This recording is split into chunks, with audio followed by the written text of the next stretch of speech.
ನೀನ್ ನಮ್ಮನೆ ಮರ ವೆಲ್ ಡಿಸರ್ವ್ಡ್ ವಿನ್ ಅಂತಾನೆ ಹೇಳ್ಬೋದು. Thank you. ನಾನು ಗೆದ್ದೋನ್ ಖುಷಿಗಿಂತ ಸೋತೋನ್ ನೋವು ಜಾಸ್ತಿ ಇರುತ್ತೆ. ಆ ಸೋತವ್ ನನ್ನ ಫ್ರೆಂಡ್, ಶತ್ರು ಅಲ್ಲ. ಸಮಾಜದೊಂದು ದೊಡ್ಡ ತಪ್ಪು ಅಂದ್ರೆ ನಿಮ್ಮ ಹತ್ರ ಶೀಲ್ಡ್ ಇದ್ರೆ ಮಾತ್ರ ಇವನು ವಿನ್ನರು. 8 ವರ್ಷದ ಈ ಹೋರಾಟಕ್ಕೆ ಇವತ್ತು ಸ್ಟಾರ್ಟ್ ಸಿಕ್ಕಿದೆ. ತಾಯಿಯವರ ಒಂದು ಖುಷಿ ಯಾವ ರೀತಿ ಹಂಚ್ಕೊಂಡ್ರು? ಚಿಲ್ಲರ್ಗೆ ಪಾಪ ಕೊಡ್ಬೇಕಿತ್ತು, ಬೇಜಾರಾಯ್ತೇನೋ, ಗೊಬ್ಬರನ್ ಬೇಜಾರಾಯ್ತೇನೋ, ಹೋಪ್ ಇತ್ತು ಗೆಲ್ತೀನಿ ಅಂತ. ಕೊನೆ ಮೂಮೆಂಟ್ ಅಲ್ಲಿ ಮೋಸ್ಟ್ಲಿ ಆಗಲ್ವೇನೋ ಅನ್ನೋ ಒಂದು ಭಯನೂ ಇತ್ತು. ಸೊ ಈಕ್ವಲಿ ಡಿಸರ್ವಿಂಗ್ ಅಂತ ಅನ್ಸಿದ ಕಂಟೆಸ್ಟೆಂಟ್ ಯಾರು ನಿಮ್ ಪ್ರಕಾರ? ರಾಘವ್. ಹುಲಿ ಕಾರ್ತಿಕ್ ಅವರು ಈಗ ಬಿಗ್ ಬಾಸ್ ಸೀಸನ್ 11 ಅಲ್ಲಿ ಇದ್ದೇ ಇರ್ತಾರೆ ಅಂತ. ಅದು ಯಾರಿಗೂ ಹೇಳಕ್ಕೂ ಆಗಲ್ಲ. 10 ಲಕ್ಷದ ಚಿನ್ನದ ಬೆಲ್ಟ್ ಬಂದಿದೆ, ಏನ್ ಮಾಡ್ಬೇಕು ಅಂತ ಅನ್ಕೊಂಡಿದ್ದೀರಾ? ಮುಲಾಜೆ ಇಲ್ಲ ಸರ್ ಇದರಲ್ಲಿ. ಅವಳ ಮನೆ ಕೇಳಿದಾಳೆ, ಒಂದ್ ಒಳ್ಳೆ ಮನೆ ಕಟ್ಸ್ಬಿಡ್ತೀನಿ ಸರ್, ಅದು 1 ರೂಪಾಯಿನೂ ಬೇರೆ ಯಾವುದಕ್ಕೂ ಯೂಸ್ ಮಾಡಲ್ಲ ನಾನು. ತಂದೆ ಎಲ್ರಿಗೂ ಇರ್ತಾರೆ, ನನಗೆ ಅದು ಇಲ್ಲವಲ್ಲ ಆ ಥರದೊಂದು ಭಾವನೆ ಅಥವಾ ಏನೋ. ಅದು ತಂದೆ ಅನ್ನೋ ಪದ ಕೇಳಿದ್ರೇನೆ ಆಗ್ತಾ ಇರಲಿಲ್ಲ ನಾನು. ತಂದೆ ದುಡ್ಡು ಬೇಕಿತ್ತು, ತಂದೆ ಆಸ್ತಿ ಬೇಕಿತ್ತು.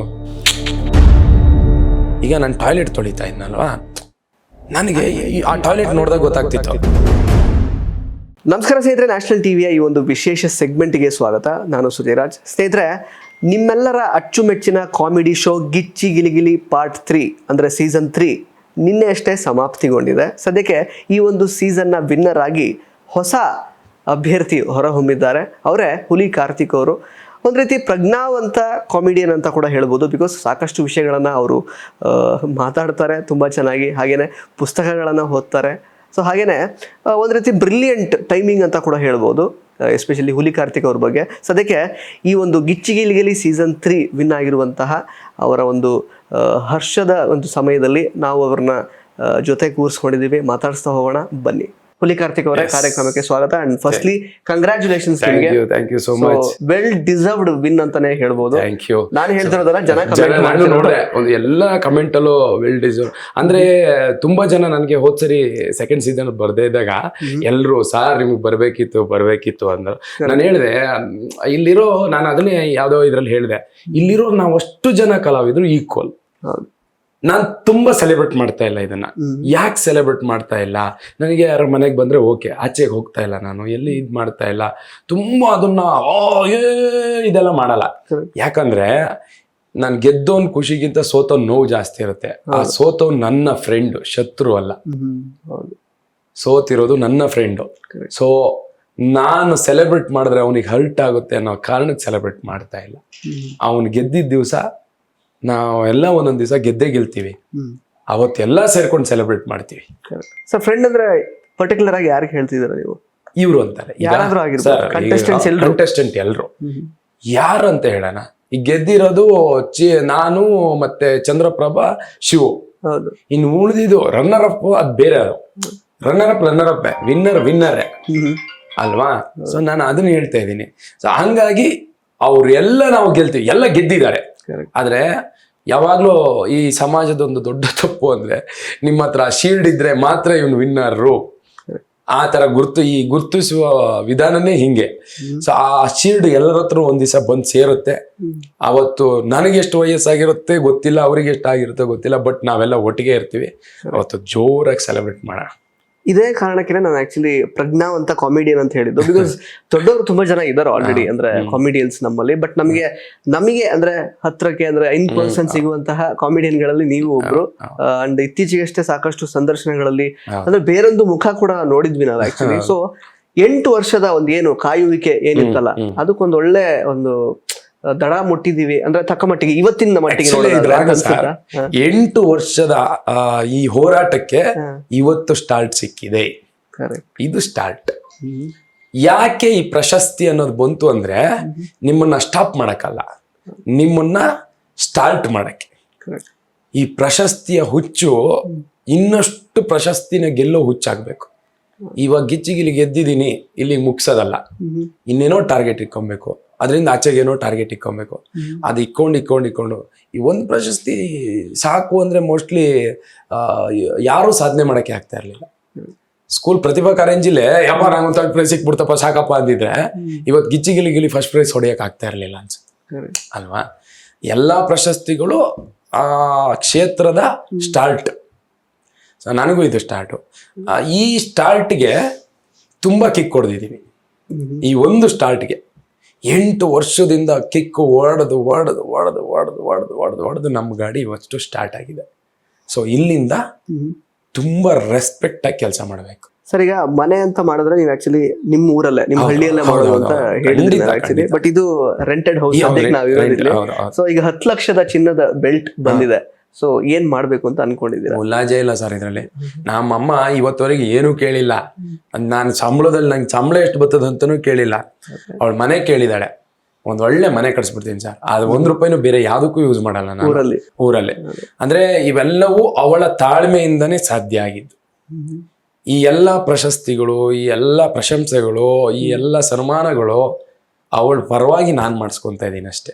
ಅದು ಅವಳಿಗೆ ಸರ್. ಅವಳಿಗೆ ಒಂದು ಚಿಕ್ಕ ಕನ್ಸಿದೆ, ಒಂದು ಒಳ್ಳೆ ಮೋಲ್ಡ್ ಹಾಕಿ ಮಾಡಿರೋ ಮನೇಲಿ, ಸುತ್ತ ಒಂದು ಗಾರ್ಡನ್ನು, ಕಾಂಪೌಂಡು ಇದ್ದು, ಆ ಮನೇಲಿ ಒಂದು ದಿವಸ ಬದುಕಬೇಕು ನಾನು ಚಂದ ಸ್ವಂತ ಮನೇಲಿ ಅಂತ ಆಸೆ ಇದೆ. ನಮಗ್ ಬರೋ ದುಡ್ಡು ಇಲ್ಲಿಗಿಷ್ಟು ಅಂತ ಆಗ್ತಾ ಇತ್ತು. ಒಂದು ಹ್ಯೂಜ್ ಅಮೌಂಟ್ಗೆ ನಾನು ಕಾಯ್ತಾ ಇದ್ದಿದ್ದು. ಸೊ ಇಲ್ಲಿಂದ ಸ್ಟಾರ್ಟ್ ಮಾಡ್ಬೋದು, ಒಂದು ಧೈರ್ಯ. ಆಮೇಲೆ ಏನಾರ ಆಗ್ಲಿ, ಎಲ್ಲ ಸಾಲ ಮಾಡೋಣ, ಪರವಾಗಿಲ್ಲ, ಹೆಂಗೋ ತೀರ್ಸ್ತೀವಿ ನಾವು. ಎಂತೆಂಥವ್ರೆಲ್ಲ ಇದು ಮಾಡ್ತಾರೆ, ನಾವು ಮಾಡ್ಬೋದು, ಅದ್ರಲ್ಲಿ ಏನು ಸಮಸ್ಯೆ ಇಲ್ಲ. ಸೊ ನನಗೊಂದು ಸ್ಟಾರ್ಟ್ ಬೇಕಿತ್ತು, ಅದಕ್ಕೊಂದು ಹ್ಯೂಜ್ ಅಮೌಂಟ್ ಅಂತ ಒಂದು ಸ್ಟಾರ್ಟ್ ಅಲ್ಲಿ ಬೇಕಿತ್ತು. ಅದು ಸಿಕ್ಕಿದೆ. ಅದಷ್ಟೂ ಅವಳ ಪಾದ ಪೂಜೆಗೆ ನಾವು ಮೀಸಲು, ಅದ್ರಲ್ಲಿ 1 ರೂಪಾಯಿನೂ ಬೇಡ. ಕರೆಕ್ಟ್. ಈಗ ತಾಯಿಯವರ ಒಂದು ಖುಷಿ ಯಾವ ರೀತಿ ಹಂಚ್ಕೊಂಡ್ರು, ಏನು ಹೇಳಿದ್ರು ಅವ್ರು ನಿಮ್ಗೆ ವಿನ್ ಆದ್ಮೇಲೆ ಹೇಗೆ ಅಂತ? ಅವಳು ಸಿಂಪಲ್, ಅವಳು ಖುಷಿ ಆಯ್ತು, ಕಿರ್ಚಿದ್ಲು. 2 ದಿನ ಆಯ್ತು, ನಾನು ಫ್ರೀ ಇಲ್ಲ, ಫುಲ್ ಬ್ಯುಸಿ. ಅವಳು ಕಾಲ್ ಊಟ ಮಾಡ್ದ, ಸರಿ ಎಲ್ಲ ಮುಗಿಸ್ಕೊ ಜೋಪಾನ. ಅವಳಿಗೆ ಇಲ್ಲಿರೋ ಅಷ್ಟು ಜನ ಮಕ್ಕಳೇ, ಅವಳು ನಮ್ಮ ಥರನೇ. ಅವಳಿಗೆ ಅಯ್ಯೋ ಅವನಿಗೆ ಈಗ ಚಿಲ್ಲರ್ಗೆ ಪಾಪ ಕೊಡ್ಬೇಕಿತ್ತು, ಬೇಜಾರಾಯ್ತೇನೋ, ಗೊಬ್ಬರನ್ ಬೇಜಾರಾಯ್ತೇನೋ, ಎಲ್ಲ ನನ್ನ ಮಕ್ಕಳೆಲ್ಲ ಮಗನೇ. ಹ್ಞೂನಮ್ಮ, ಏನು ಮಾಡೋದು, ಈ ವರ್ಷ ನಮ್ಮ ಮನೇಲಿದೆ, ಮುಂದಿನ ವರ್ಷ ಅವ್ರ ಮನೇಲಿ ಇರ್ತದೆ. ಈಗ 2 ವರ್ಷ ನಮಗೂ ಅಯ್ಯೋ ಸಿಕ್ಕಿಲ್ವಲ್ಲ ಅನ್ಸಿತ್ತು. ಎಲ್ಲರಿಗೂ ಹೊಟ್ಟೆ ಕೊಡೋಕ್ಕಾಗಿದ್ರೆ ಕೊಟ್ಟು ಬಿಡೋರು. ಇದು ಈ ಸರಿ ನಮ್ಮ ಮನೇಲಿದೆ ನಮ್ಮ ಹೆಸರು ಅಂತ. ಅವಳು ತುಂಬಾ ಅದನ್ನ ಇದು ಮಾಡಲ್ಲ. ಬಟ್ ಗೆಲ್ಲ ತನಕ ಅಯ್ಯೋ ಗೆಲ್ಬೇಕು ಅನ್ನೋದಿತ್ತು. ಗೆದ್ದ ಮೇಲೆ ಅದನ್ನ ಬೇರೆಯವರಿಗೆ ಹರ್ಟ್ ಆಗೋ ಥರ ನಾವು ಸೆಲೆಬ್ರೇಟ್ ಮಾಡಬಾರ್ದು. ಸರ್, ಇಷ್ಟು ವರ್ಷದ ಒಂದು ಈಗ ಕಲಾ ಕ್ಷೇತ್ರದಲ್ಲಿನ ಜರ್ನಿ ಪ್ಲಸ್ ಅದಕ್ಕಿಂತ ಹಿಂದೆ ಸಾಕಷ್ಟು ಕೆಲಸಗಳನ್ನ ನೀವು ಮಾಡಿದ್ರಿ. ಗಾರೆ ಕೆಲಸ ಆಗಿರ್ಬೋದು, ಹೋಟ್ಲಲ್ ಕೆಲಸ, ಪಬ್ಲಿಕ್ ಟಾಯ್ಲೆಟ್ ತೊಳೆದಿದ್ದಾಗಿರ್ಬೋದು, ಆ ಥರದ್ದೆಲ್ಲ. ಅಂದ್ರೆ ಏನು ಜೀವನ ಎಲ್ಲಿ ಕರ್ಕೊಂಡು ಹೋಗ್ತಿದೆ ಅಂತ ಅನ್ಸುತ್ತೆ ನಿಮ್ಗೆ? ಅಂದ್ರೆ ಸಾಕಷ್ಟು ಅಂದ್ರೆ ನಾಲೆಡ್ಜ್ ನ ನೀವು ಗೈನ್ ಮಾಡ್ತಿದ್ದೀರಾ, ಪುಸ್ತಕಗಳನ್ನು ಓದ್ತೀರಾ, ಜೊತೆಗೆ ಈ ರೀತಿ ನಿಮ್ಗೆ ಕಲೆಯನ್ನ ಹೊರಗೆ ಹಾಕ್ಲಿಕ್ಕೆ ಒಂದು ಪ್ಲಾಟ್ಫಾರ್ಮ್ ಸಿಗ್ತಾ ಇದೆ, ಕಂಟಿನ್ಯೂಸ್ ಆಗಿ ಸಿನಿಮಾಗಳು ಸಿಗ್ತಾ ಇದಾವೆ. ಈಗ ಇನ್ನಷ್ಟು ಇದು ಜಸ್ಟ್ ಸ್ಟಾರ್ಟ್ ಅಂತ ಕೂಡ ಹೇಳಿದ್ರಿ. ಅಂದ್ರೆ ಏನು ಅಂದ್ರೆ ಎಲ್ಲಿಗೆ ಹೋಗಿ ನಿಲ್ಬೇಕು ಅಂತ ಯೋಚನೆ ಇದೆ? ಜೀವನ ಹೆಂಗ್ ಕರ್ಕೊಂಡು ಹೋಗ್ತಿದೆ? ಜಸ್ಟ್ ಗೋಯಿಂಗ್ ವಿತ್ ದ ಫ್ಲೋನಾ ಅಥವಾ ಹೇಗೆ ಅಂತ? ಇದು ಬದುಕಿನ ಭವಿಷ್ಯ ಯಾರಿಗೂ ಗೊತ್ತು ಆಗ್ಬಾರ್ದು, ಗೊತ್ತಿರೋದು ಕೂಡ ಇಲ್ಲ. ಒಂದು ನದಿಗೆ ಅದು ಹುಟ್ಟೋ ಜಾಗ ಗೊತ್ತು, ಸೇರೋ ಜಾಗನೂ ಗೊತ್ತು, ಆದ್ರೆ ನಾನು ಎಲ್ಲೆಲ್ಲಿ ಹೋಗ್ತೀನಿ ಅಂತ ಅದಕ್ಕೂ ಗೊತ್ತಿರಲ್ಲ. ಸೊ ನಮ್ಮ ಬದುಕು ಹಂಗೆ. ಆದ್ರೆ ನನಗೆ ನಾನು ಹುಟ್ಟಿರೋ ಜಾಗನೂ ಗೊತ್ತು, ನಾನು ಎಲ್ಲಿ ಸೇರ್ಬೇಕು ಅಂತ ಗೊತ್ತು, ಮಧ್ಯೆ ಎಲ್ಲೆಲ್ಲಿ ಹೋಗುತ್ತೋ ಅಲ್ಲೆಲ್ಲ ಹೋಗ್ತೀನಿ. ಅದೆಲ್ಲವೂ ನನ್ನ ಪಾಲಿಗೆ ಬಂದಿರುವ ಕರ್ಮಗಳು. ಆ ಕರ್ಮನ ನಾನು ಮುಗಿಸ್ಲೇಬೇಕು, ಇಲ್ಲ ಅಂದ್ರೆ ಭೂಮಿ ಮೇಲೆ ಬ್ಯಾಲೆನ್ಸ್ ಉಳಿದ್ಬಿಡುತ್ತೆ. ಸೊ ನಾನು ಅದನ್ನ ತುಂಬಾ ಏನಂದ್ರೆ ಇದು ಬೇಡ ಅದು ಬೇಡ ಅನ್ನಕ್ಕಾಗ, ನನ್ನ ಪಾಲಿಂದ ಕೆಲಸಗಳು ನಾನು ಮುಗಿಸ್ಲೇಬೇಕು. ನಾನು ಅದನ್ನೇ ಹೇಳ್ತಾ ಇದ್ದೀನಿ, ಎಲ್ಲರಿಗೂ ಅದನ್ನೇ ಹೇಳ್ತೀನಿ. ನನಗೆ ದೊಡ್ಡ ಆಸೆ ಇರೋದು ನಾನೊಬ್ಬ ಕೃಷಿಕ ಆಗಬೇಕು, ನಾನು ರೈತ ಆಗಬೇಕು. ಈ ಭೂಮಿ ತಾಯಿ ಸೇವೆ ನಾನು ಸಾಯೋದ್ರೊಳಗೆ ಅಟ್ಲೀಸ್ಟ್ ಒಂದು 10 ವರ್ಷನಾದ್ರೂ ಇವಳು ತಾಯಿ ಸೇವೆ ನಡೆಸಬೇಕು. ಈ ಪ್ರಕೃತಿಗೆ ನನ್ನಿಂದ ಆದ ಮೋಸಗಳು, ನನ್ನಿಂದ ಆಗ ನೋವುಗಳು, ನನ್ನಿಂದ ಆದ ಅನ್ಯಾಯಗಳು ಪ್ರಕೃತಿ ಸೇವೆ ಮಾಡೋ ಮೂಲಕನೇ ಕಳ್ಕೊಬೇಕು. ಇದು ನನ್ನ ಗುರಿ. ಆಮೇಲೆ ಎಕ್ಸ್ಪೆಕ್ಟೇಷನ್ ಯಾವಾಗ್ಲೂ ಹರ್ಟ್ ಮಾಡುತ್ತೆ. ಎಕ್ಸ್ಪೆಕ್ಟೇಷನ್ ಇಲ್ಲ ಅಂದಾಗ ಅದು ಸರ್ಪ್ರೈಸ್ ಮಾಡುತ್ತೆ. ಸೊ ಸರ್ಪ್ರೈಸ್ ಆಗೋದೇ ಬೆಸ್ಟ್ ಅಲ್ವಾ? ನಾವು ಪ್ರತಿ ಕ್ಷಣನು ಇವತ್ತು ನಾವು ಉಪವಾಸ ಕೂತಿದ್ದೀವಿ, ಯಾರೋ ಬಿರಿಯಾನಿ ತಂದು ಕೊಡ್ತಾನೆ ಅನ್ನೋ ಕನ್ಸಲ್ಲಿ ಕೂತ್ರೆ ಆ ಉಪವಾಸನೂ ಹಿಂಸೆ ಆಗ್ತಾ ಇರ್ತದೆ. ಉಪವಾಸ ಇದೀವಿ ಗುರು, ಪರವಾಗಿಲ್ಲ, ನಾಳೆ ಇರ್ಬೇಕಾ ನಾಡ್ದಿರ್ಬೇಕಾ ಇರ್ತೀನಿ ಅನ್ಕೊಂಡಿರಿ, ಒಂದ್ ಲೋಟ ಗಂಜಿ ಕೊಟ್ರು ಖುಷಿ ಆಗಲ್ಲ. ಸರ್, ನಿಮ್ಮಲ್ಲಿ ಅದೇ ಇಷ್ಟ ಆಗೋದು ಇದೇ ವಿಚಾರ ನಂಗೆ. ಅಂದ್ರೆ SSLC ಒಂದ್ ಟೈಮಲ್ಲಿ ಆಕ್ಚುಲಿ ಫೇಲ್ ಆದ್ರೆ ಮತ್ತೆ ಕಟ್ಟಿದ್ರಿ, ಪಾಸ್ ಮಾಡ್ಕೊಂಡ್ರಿ, ಅದೆಲ್ಲ ಓಕೆ. ಬಟ್ ಅದಾದ್ಮೇಲೆ ನೀವು ಮಾಡಿದಂತಹ ಕೆಲಸಗಳು, ಈಗ ಪಬ್ಲಿಕ್ ಟಾಯ್ಲೆಟ್ ವಾಶ್ ಮಾಡಿದಾಗಿರ್ಬೋದು, ಹೋಟೆಲ್ ಕೆಲಸ, ಗಾರೆ ಕೆಲಸ, ಬಿಲ್ಡಿಂಗ್ ಕೆಲಸ, ಸೊ ಅದೆಲ್ಲ ಮಾಡುವಾಗ್ಲೂ ಕೂಡ ಓಕೆ ಇದಕ್ಕಿಂತ ಬೆಟರ್ ಲೈಫ್ ಅಂದ್ರೆ ಆ ಕೆಲ್ಸನೂ ಏನು ತುಂಬಾ ಕೀಳಾಗಿ ಕಾಣಬಾರ್ದು, ಅಂದ್ರೆ ಕೀಳಾಗಿ ಕಾಣುವಂತಹ ಕೆಲಸ ಅಲ್ಲ, ಬೆಟರ್ ಅಂತ ಹೌದು, ಬೆಟರ್ ಸ್ವಲ್ಪ ಇನ್ನೂ ಬೆಟರ್ ಆಗಬಹುದು, ಬೆಟರ್ ಆಗುತ್ತೆ ಅನ್ನುವ ನಂಬಿಕೆ ನಿಮ್ಮಲ್ಲಿ ಹೆಂಗ್, what was the driving factor ಅಂತ ಯೂಶುವಲಿ? ಸರ್ ಅಂದ್ರೆ ನನಗೆ ಕಲೆ ಅಂತ ಬಂದ್ರೆ ಆಕ್ಚುಲಿ ಮನೇಲಿ ಯಾರು ಕಲಾವಿದ್ರೆ ಯಾರು ಬ್ಯಾಕ್ ಗ್ರೌಂಡ್ ಇಲ್ಲ, ಸೊ ಇದು ಯಾವ್ದೋ ಕ್ಷೇತ್ರಕ್ಕೆ ಹೋಗಿ ಏನ್ ಹಿಂಗೆಲ್ಲ ಹೆಂಗೆ ಡ್ರೈವಿಂಗ್ ಫ್ಯಾಕ್ಟರ್ ಹೆಂಗ್ ಬರ್ತಿತ್ತು ನಿಮ್ಗೆ ಅಂತ? ಸರ್ ಅಂದ್ರೆ ನನಗೆ ಏನ್ ಅನ್ಸ್ತಿತ್ತು ಗೊತ್ತಾ ಸರ್, ಈಗ ನಾನು ಟಾಯ್ಲೆಟ್ ತೊಳಿತಾ ಇದ್ನಲ್ವಾ, ನನಗೆ ಆ ಟಾಯ್ಲೆಟ್ ನೋಡಿದಾಗ ಗೊತ್ತಾಗ್ತಿತ್ತು ಹಿಂದೆ ಇದ್ದವರೆಲ್ಲ ಹೆಂಗ್ ತೊಳೆದಿದ್ರು. ನನಗೆ ಅನ್ಸೋದು ಇದನ್ನ ಹೆಂಗ್ ತೊಳಿತೀನಿ ಅಂದ್ರೆ, ಓನರ್ ಬಂದು ಬಡಿ ಮಗ ಎಷ್ಟು ದಿನ ಇದ್ದಲ್ಲ, ಎಲ್ಲಿದ್ದಲ್ಲ ನೀನು ಇಷ್ಟು ದಿನ, ಇಂಥ ಕೆಲ್ಸಗಾರ ಅನ್ಬೇಕು ನಂಗೆ. ಅವನು ಕೊಡೋ ಸಂಬಳಕ್ಕೆ 10 ರೂಪಾಯಿ ಎಕ್ಸ್ಟ್ರಾ ಸಂಬಳ ನಾನು ಕೆಲಸ ಮಾಡ್ಬೇಕು, ನಾವ್ ದಿ ಬೆಸ್ಟ್ ಅನ್ಸ್ಕೋಬೇಕು ಅಂತ. ಅಲ್ಲಿಂದ ಆ ಯಪ್ಪನೇ ನನಗೆ ಪ್ರಮೋಷನ್ ಕೊಡ್ಸ, ನೀನ್ ಇದನ್ನೇ ಇಷ್ಟು ಎಕ್ಸಲೆಂಟ್ ಆಗಿ ಮಾಡ್ತೀಯ ಅಂದ್ರೆ, ಇನ್ ಟೇಬಲ್ ಕ್ಲೀನ್ ಹೆಂಗ್ ಮಾಡ್ತೀಯ ನೀನ್, ಈ ಟೇಬಲ್ನೇ ಹಿಂಗ್ ಕ್ಲೀನ್ ಮಾಡ್ತೀಯ ಅಂದ್ರೆ ಪಾತ್ರೆ ಹೆಂಗ್ ತೊಳಿತೀಯ, ಪಾತ್ರೆನೇ ಹಿಂಗ್ ತೊಳಿತೀಯ ಅಂದ್ರೆ ನೀನ್ ಸಪ್ಲೈ ಹೆಂಗ್ ಮಾಡ್ತೀಯ, ನೀನ್ ಸಪ್ಲೈನೇ ಇಷ್ಟು ಚೆನ್ನಾಗಿ ಮಾಡ್ತೀಯ ಅಂದ್ರೆ ನೀನ್ ಹೋಟ್ಲನ್ನ ನೀಟಾಗಿ ಮ್ಯಾನೇಜ್ ಮಾಡ್ತೀಯ. ಅಂದ್ರೆ ನಾವು ಮಾಡೋ ಕೆಲ್ಸನ ಅವ್ನು 100% ಹೇಳಿದಾಗ ನಾವು ಅಟ್ಲೀಸ್ಟ್ 110% ಮಾಡಿದ್ರೆ ನನಗೆ ಕೆಲಸ ಕೊಟ್ಟವನೇ ನನ್ನನ್ನ ಮೇಲ್ ತಗೊಂಡು ಹೋಗ್ತಾನೆ. ನಾನು ಅಪ್ಗ್ರೇಡ್ ಆಗೋದೇ ಬೇಡ, ಅವನೇ ಕರ್ಕೊಂಡು ಹೋಗ್ತಾನೆ. ಅದೇ ಏನಂತ ಹೇಳ್ತಾರಲ್ಲ, ಕೆಲಸ ನೀನ್ ಮಾಡು, ಫಲಾನುಫಲ ದೇವ್ರಿಗೆ ಬಿಡು ಅಂತಾರಲ್ಲ, ಇಷ್ಟೇ. ನೀನ್ ಕೆಲಸ ಮಾಡು, ನಿನ್ನ ಎತ್ತಕ್ ಒಬ್ಬ ಬಂದೇ ಬರ್ತಾನೆ. ಓನರ್ ಎತ್ತಿಲ್ಲ ಅಂತ ಇಟ್ಕೊಳ್ಳಿ, ಯಾರೋ ಕಸ್ಟಮರ್, ಎಷ್ಟು ಒಳ್ಳೆ ಹುಡುಗ, ಎಷ್ಟು ಕೆಲಸ ಮಾಡ್ತಾನೆ ಇವನ್, ಈ ಜಾಗದಲ್ಲಿ 10 ವರ್ಷದಿಂದ ಹಿಂಗೇ ಇದ್ದಾನೆ, ಇವನಿಗೆ ಒಂದು ಒಳ್ಳೆ ದಡ ಸೇರ್ಸ್ಬೇಕಂತ ಯಾರೋ ಒಬ್ಬ ಬಂದೇ ಬರ್ತಾನೆ, ಪರಮಾತ್ಮನ್ ತರ. ನನ್ನ ಲೈಫಲ್ಲೂ ಹಂಗೆ ಆಗಿರೋದು. ನಾನು ಯಾವುದಕ್ಕೂ ನಾನು ಇದರಿಂದ ಇದಕ್ಕೆ ಜಂಪ್ ಆಗ್ಬೇಕು, ಅದರಿಂದ ಅದಕ್ಕೆ ಜಂಪ್ ಆಗ್ಬೇಕು ಅನ್ಕೊಂಡವನೇ ಅಲ್ಲ ಸರ್. ನಾನು ಎಲ್ಲಾ ಕೆಲಸನೂ ಕರೆಕ್ಟಾಗಿ ಮಾಡಿದ್ದೀನಿ, ಬೇರೆ ಕೆಲಸನೂ ಕರೆಕ್ಟಾಗಿ ಮಾಡಿದ್ದೀನಿ. ಆಮೇಲೆ ಅದು ಯಾವುದು ನನಗೆ ಕೀಳಾಗಿ ಅನ್ಸಿಲ್ಲ ಸರ್. ಆ ಕ್ಷಣಕ್ಕೆ ಆ ಕೆಲಸಗಳೇ ನನ್ನ ಪಾಲಿನ ದೇವ್ರು. ನಾನು ಕಕ್ಕಸ್ ತೊಳೆದ್ರೇನೆ ನನಗೆ 100 ರೂಪಾಯಿ ಸಂಬಳ ಕೊಡೋರು, ಅವತ್ತಿಗೆ ಅದೇ ನನಗೆ ದೇವ್ರು. ನನ್ನ ಕೆಲಸದಲ್ಲೇ ದೇವ್ರನ್ನ ಕಂಡವನು. ನನಗೆ ಅದನ್ನ ನಮ್ಮ ಗುರುಗಳು ಅದನ್ನೇ ಹೇಳ್ಕೊಟ್ಟಿರೋದು, ಕೆಲಸ ಮಾಡು. ಹಂಗಂತ ನೀನ್ ದೇವಸ್ಥಾನಕ್ಕೆ ಹೋಗ್ಬೇಡ, ನೀನ್ ಕೈ ಮುಗಿಬೇಡ, ಅದ್ಯಾವುದೂ ಇಲ್ಲ, ಎಲ್ಲ ಮಾಡ್ತೀವಿ. ಹಂಗಂತ ಬರೀ ಅಲ್ಲೇ ಇದ್ರೆ ಆಯ್ತದ? ಅಪ್ಪ ಅಮ್ಮಂಗೆ ಇಷ್ಟ ಆಗಲ್ಲ ಕೆಲಸ ಮಾಡದೇ ಇದ್ರೆ ಮಕ್ಕಳು, ದೇವ್ರಿಗೆ ಇಷ್ಟ ಆಗ್ಬಿಡುತ್ತಾ? ಸರ್, ಈಗ ಸ್ವಲ್ಪ ಅಂದ್ರೆ ನಿನ್ನೆ ವಿನ್ನಿಂಗ್ ಮೂಮೆಂಟಿಗೆ ಹೋಗ್ಬೇಡ. ಸೊ ವಿನ್ನಿಂಗ್ ಮೂಮೆಂಟ್ ಹೇಗಿತ್ತು ಅಂದ್ರೆ, ಏನ್ ಎಕ್ಸ್ಪೆಕ್ಟೇಷನ್ಸ್ ಇತ್ತ ನಿಮಗೆ, ಯಾವ ಸ್ಥಾನಕ್ಕೆ ಬರಬಹುದು ಅಂತ? ಜೊತೆಗೆ ಈ ಸಲದ ಅಡಿಷನ್ ಅಂತಂದ್ರೆ ಜಡ್ಜಸ್ ಗಳಾಗಿ ನಮ್ಮ ಕೋಮಲ್ ಸರ್ ಕೂಡ ಇದ್ರು. ಸೊ ಯಾವ ರೀತಿ ಇರುತ್ತೆ? ಬಿಕಾಸ್ ಟಫ್ ಫೈಟ್ ಅಂತೂ ಡೆಫಿನೆಟ್ ಆಗಿತ್ತು. ಈಗಲೂ ಕಮೆಂಟ್ ಅಲ್ಲಿ ಗೊತ್ತಲ್ಲ, ಒಂದೊಂದು ಬರ್ತಾ ಇರುತ್ತೆ, ಅಯ್ಯೋ ಅವ್ರು ಡಿಸರ್ವಿಂಗ್ ಇದ್ರು, ಇವ್ರು ಇದ್ರು ಅಂತೆಲ್ಲ. ಅದು ಏನ್ ಗೊತ್ತಾ, ನಾನ್ ಗೆದ್ದಾಗ ನನ್ನ ಅಭಿಮಾನಿಗಳು ಮಾತ್ರ ಸೆಲೆಬ್ರೇಟ್ ಮಾಡ್ಬೇಕು ಅನ್ನೋ ತಪ್ಪು. ಇನ್ನೊಬ್ಬರ ಅಭಿಮಾನಿಗೆ ನೋವು ಆಗೇ ಆಗುತ್ತೆ ಅದು, ಅಲ್ವಾ? ಈಗ ನನ್ನ ಅಭಿಮಾನಿಗೆ ನಾನಷ್ಟೇ ಗ್ರೇಟು, ಅವ್ರ ಅಭಿಮಾನಿಗೆ ಅವನಷ್ಟೇ ಗ್ರೇಟು. ಅದನ್ನ ನಾವು ಅನ್ಕೊಂಡು ಅನ್ಬಾರ್ದು. ಅವ್ರವರು ಇದನ್ನ ನೀನ್ ಇವ್ರನ್ನೇ ಚೂಸ್ ಮಾಡ್ಕೊಬೇಕು, ನೀನ್ ಇವ್ರನ್ನೇ ಅಂತ ಹೇಳಕ್ ನಾವ್ ಯಾರು ಅಲ್ಲ. ಅವ್ರಿಗೆ ಚಿತ್ರಾನ್ನ ಇಷ್ಟ ಚಿತ್ರಾನ್ನ, ಇವನಿಗೆ ಬಿರಿಯಾನಿ ಇಷ್ಟ ಬಿರಿಯಾನಿ, ಅವನಿಗೆ ಪುಳಿಯೋಗರೆ ಇಷ್ಟ ಪುಳಿಯೋಗರೆ, ಅವ್ರವ್ರ ಟೇಸ್ಟು. ಯಾಕೋ ನೀನ್ ನನ್ನ ಫ್ಯಾನ್ ಅಲ್ವಾ ಅಂತ ನಾನು ಯಾರು ಕೇಳಬಾರ್ದು. ಅವ್ರು ಯಾವ್ದು ಇಷ್ಟನೋ ಅದ್ ಮಾಡ್ತಾರೆ. ಆಮೇಲೆ ನನ್ನ ಅದನ್ನೇ ಹೇಳಿದ್ನಲ್ಲ, ನಾನು ತುಂಬಾ ಸೆಲೆಬ್ರಿಟಿ ಅಲ್ಲ, ನನಗೆ ತುಂಬಾ ಭಯ ಇತ್ತು. ಒಂದು ಹಂತದಲ್ಲಿ ಬರುತ್ತೆ. ನಾನು ಈ ಸರಿ ಎಲ್ಲ ವರ್ಷಕ್ಕಿಂತ ಜಾಸ್ತಿ ಹಾರ್ಡ್ ವರ್ಕ್ ಮಾಡಿದ್ದೆ, ತುಂಬಾ ಹಾರ್ಡ್ ವರ್ಕ್ ಮಾಡಿದ್ದೆ. ನೈಟು ಡೇ ಎಲ್ಲ ಬೇರೆ ಕಡೆ ಸಿನಿಮಾ ಶೂಟ್ ಮಾಡಿ, ನೈಟ್ ಇಲ್ಲಿ ಬಂದು ರಿಹರ್ಸಲ್ ಮಾಡಿ, ಏನೇನೋ ಒದ್ದಾಡ್ಕೊಂಡು ತುಂಬಾ ಕಷ್ಟಪಟ್ಕೊಂಡು, ನಾನೇ ಡ್ರೈವ್ ಮಾಡೋದು ಬೇರೆ, ಎಲ್ಲ ನಾನೇ ಮಾಡ್ಕೊಂಡು ಒದ್ದಾಡ್ತಾ ಇದ್ದೆ ಪ್ರತಿ ಸ್ಕಿಟ್ಟನ್ನು ಗೆಲ್ಸಕ್ಕೆ. ಸೊ ಒಂದು ಹೋಪ್ ಇತ್ತು, ಗೆಲ್ತೀನಿ ಅಂತ. ಕೊನೆ ಮೂಮೆಂಟಲ್ಲಿ ಮೋಸ್ಟ್ಲಿ ಆಗಲ್ವೇನೋ ಅನ್ನೋ ಒಂದು ಭಯನೂ ಇತ್ತು. ಗೆದ್ದಾಗ ಒಂದು ರಿಲ್ಯಾಕ್ಸ್, ಓಕೆ ಸಾಕು, ಅದನ್ನ ತುಂಬ ಇದು ಮಾಡಬಾರ್ದು. ಓಕೆ, ಎಲ್ರಿಗೂ ಥ್ಯಾಂಕ್ಸ್.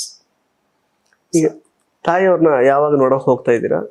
ನಾನು ನಾಳೆ 17th 17th ನೈಟ್ ಹೊಡ್ತೀನಿ. 18th ಅಲ್ಲಿ ಹೋಗಿ ಅವತ್ತೊಂದು ಅಲ್ಲೇ ನಮ್ಮ ಊರ ಪಕ್ಕದಲ್ಲೇ ಒಂದು ಪ್ರೋಗ್ರಾಮ್ ಇದೆ, ಅಲ್ಲಿಗೆ ಹೋಗಬೇಕು. ಸೊ ನಾವು ಟೀಮೇ ಹೋಗ್ತಾ ಇದ್ದೀವಿ.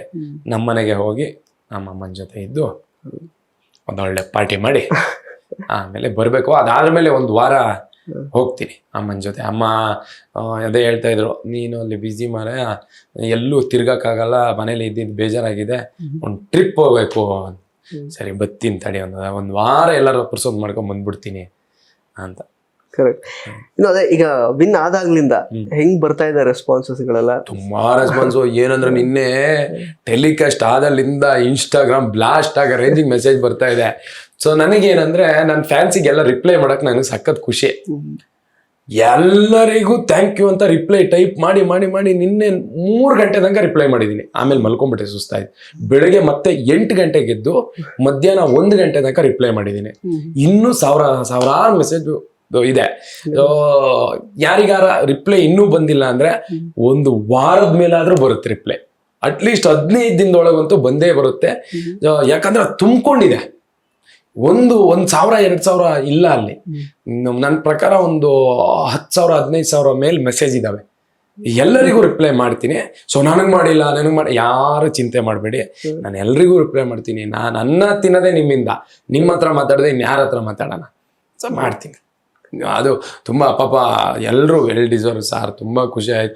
ಎಷ್ಟೋ ಜನ ಹರಕೆ ಹೊತ್ಕೊಂಡಿದ್ದಾರೆ ರೀ ಪಾಪ. ಅವ್ನು ಯಾರೋ ಮೆಸೇಜ್ ಮಾಡಿದ್ರು, ಸರ್ ನಿಮ್ಗೋಸ್ಕರ ನಾನು ಹರಕೆ ಹೊತ್ಕೊಂಡಿದ್ದೀನಿ, 101 ತೆಂಗಿನಕಾಯಿ ಹೊಡಿತೀನಿ ಅಂತ.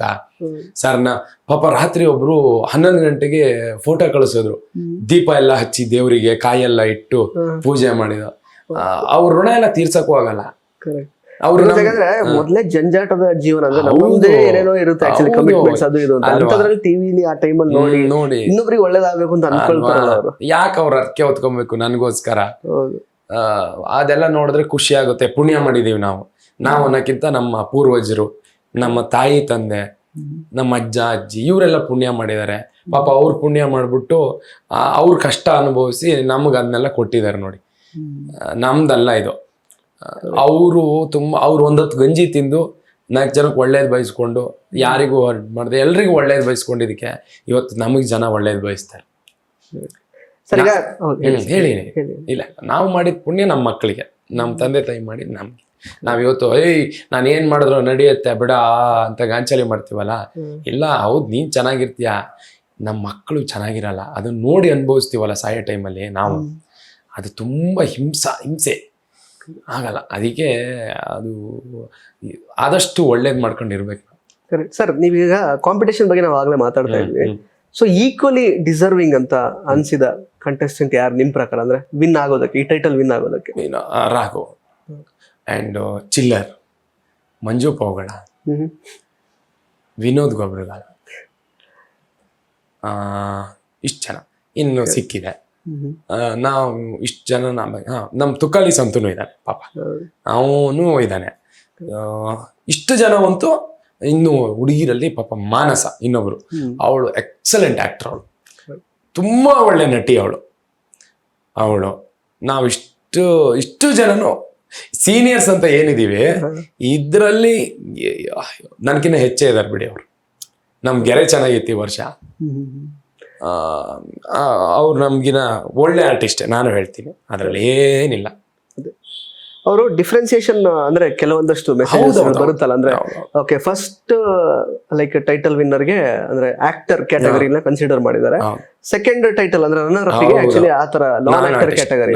ಬಟ್ ಅದಕ್ಕೂ ಸಾಕಷ್ಟು ಜನ ಮೆಸೇಜ್ ಮಾಡಿದ್ರೆ ಸೀನಿಯರ್ಸ್ ಗೆ ಸ್ವಲ್ಪ ಕೊಡ್ಬೇಕಿತ್ತು ಪ್ರಾಶಸ್ತ್ಯ ಅಂತ ಅವ್ರ ಮೂವಿ ಇರುತ್ತೆ.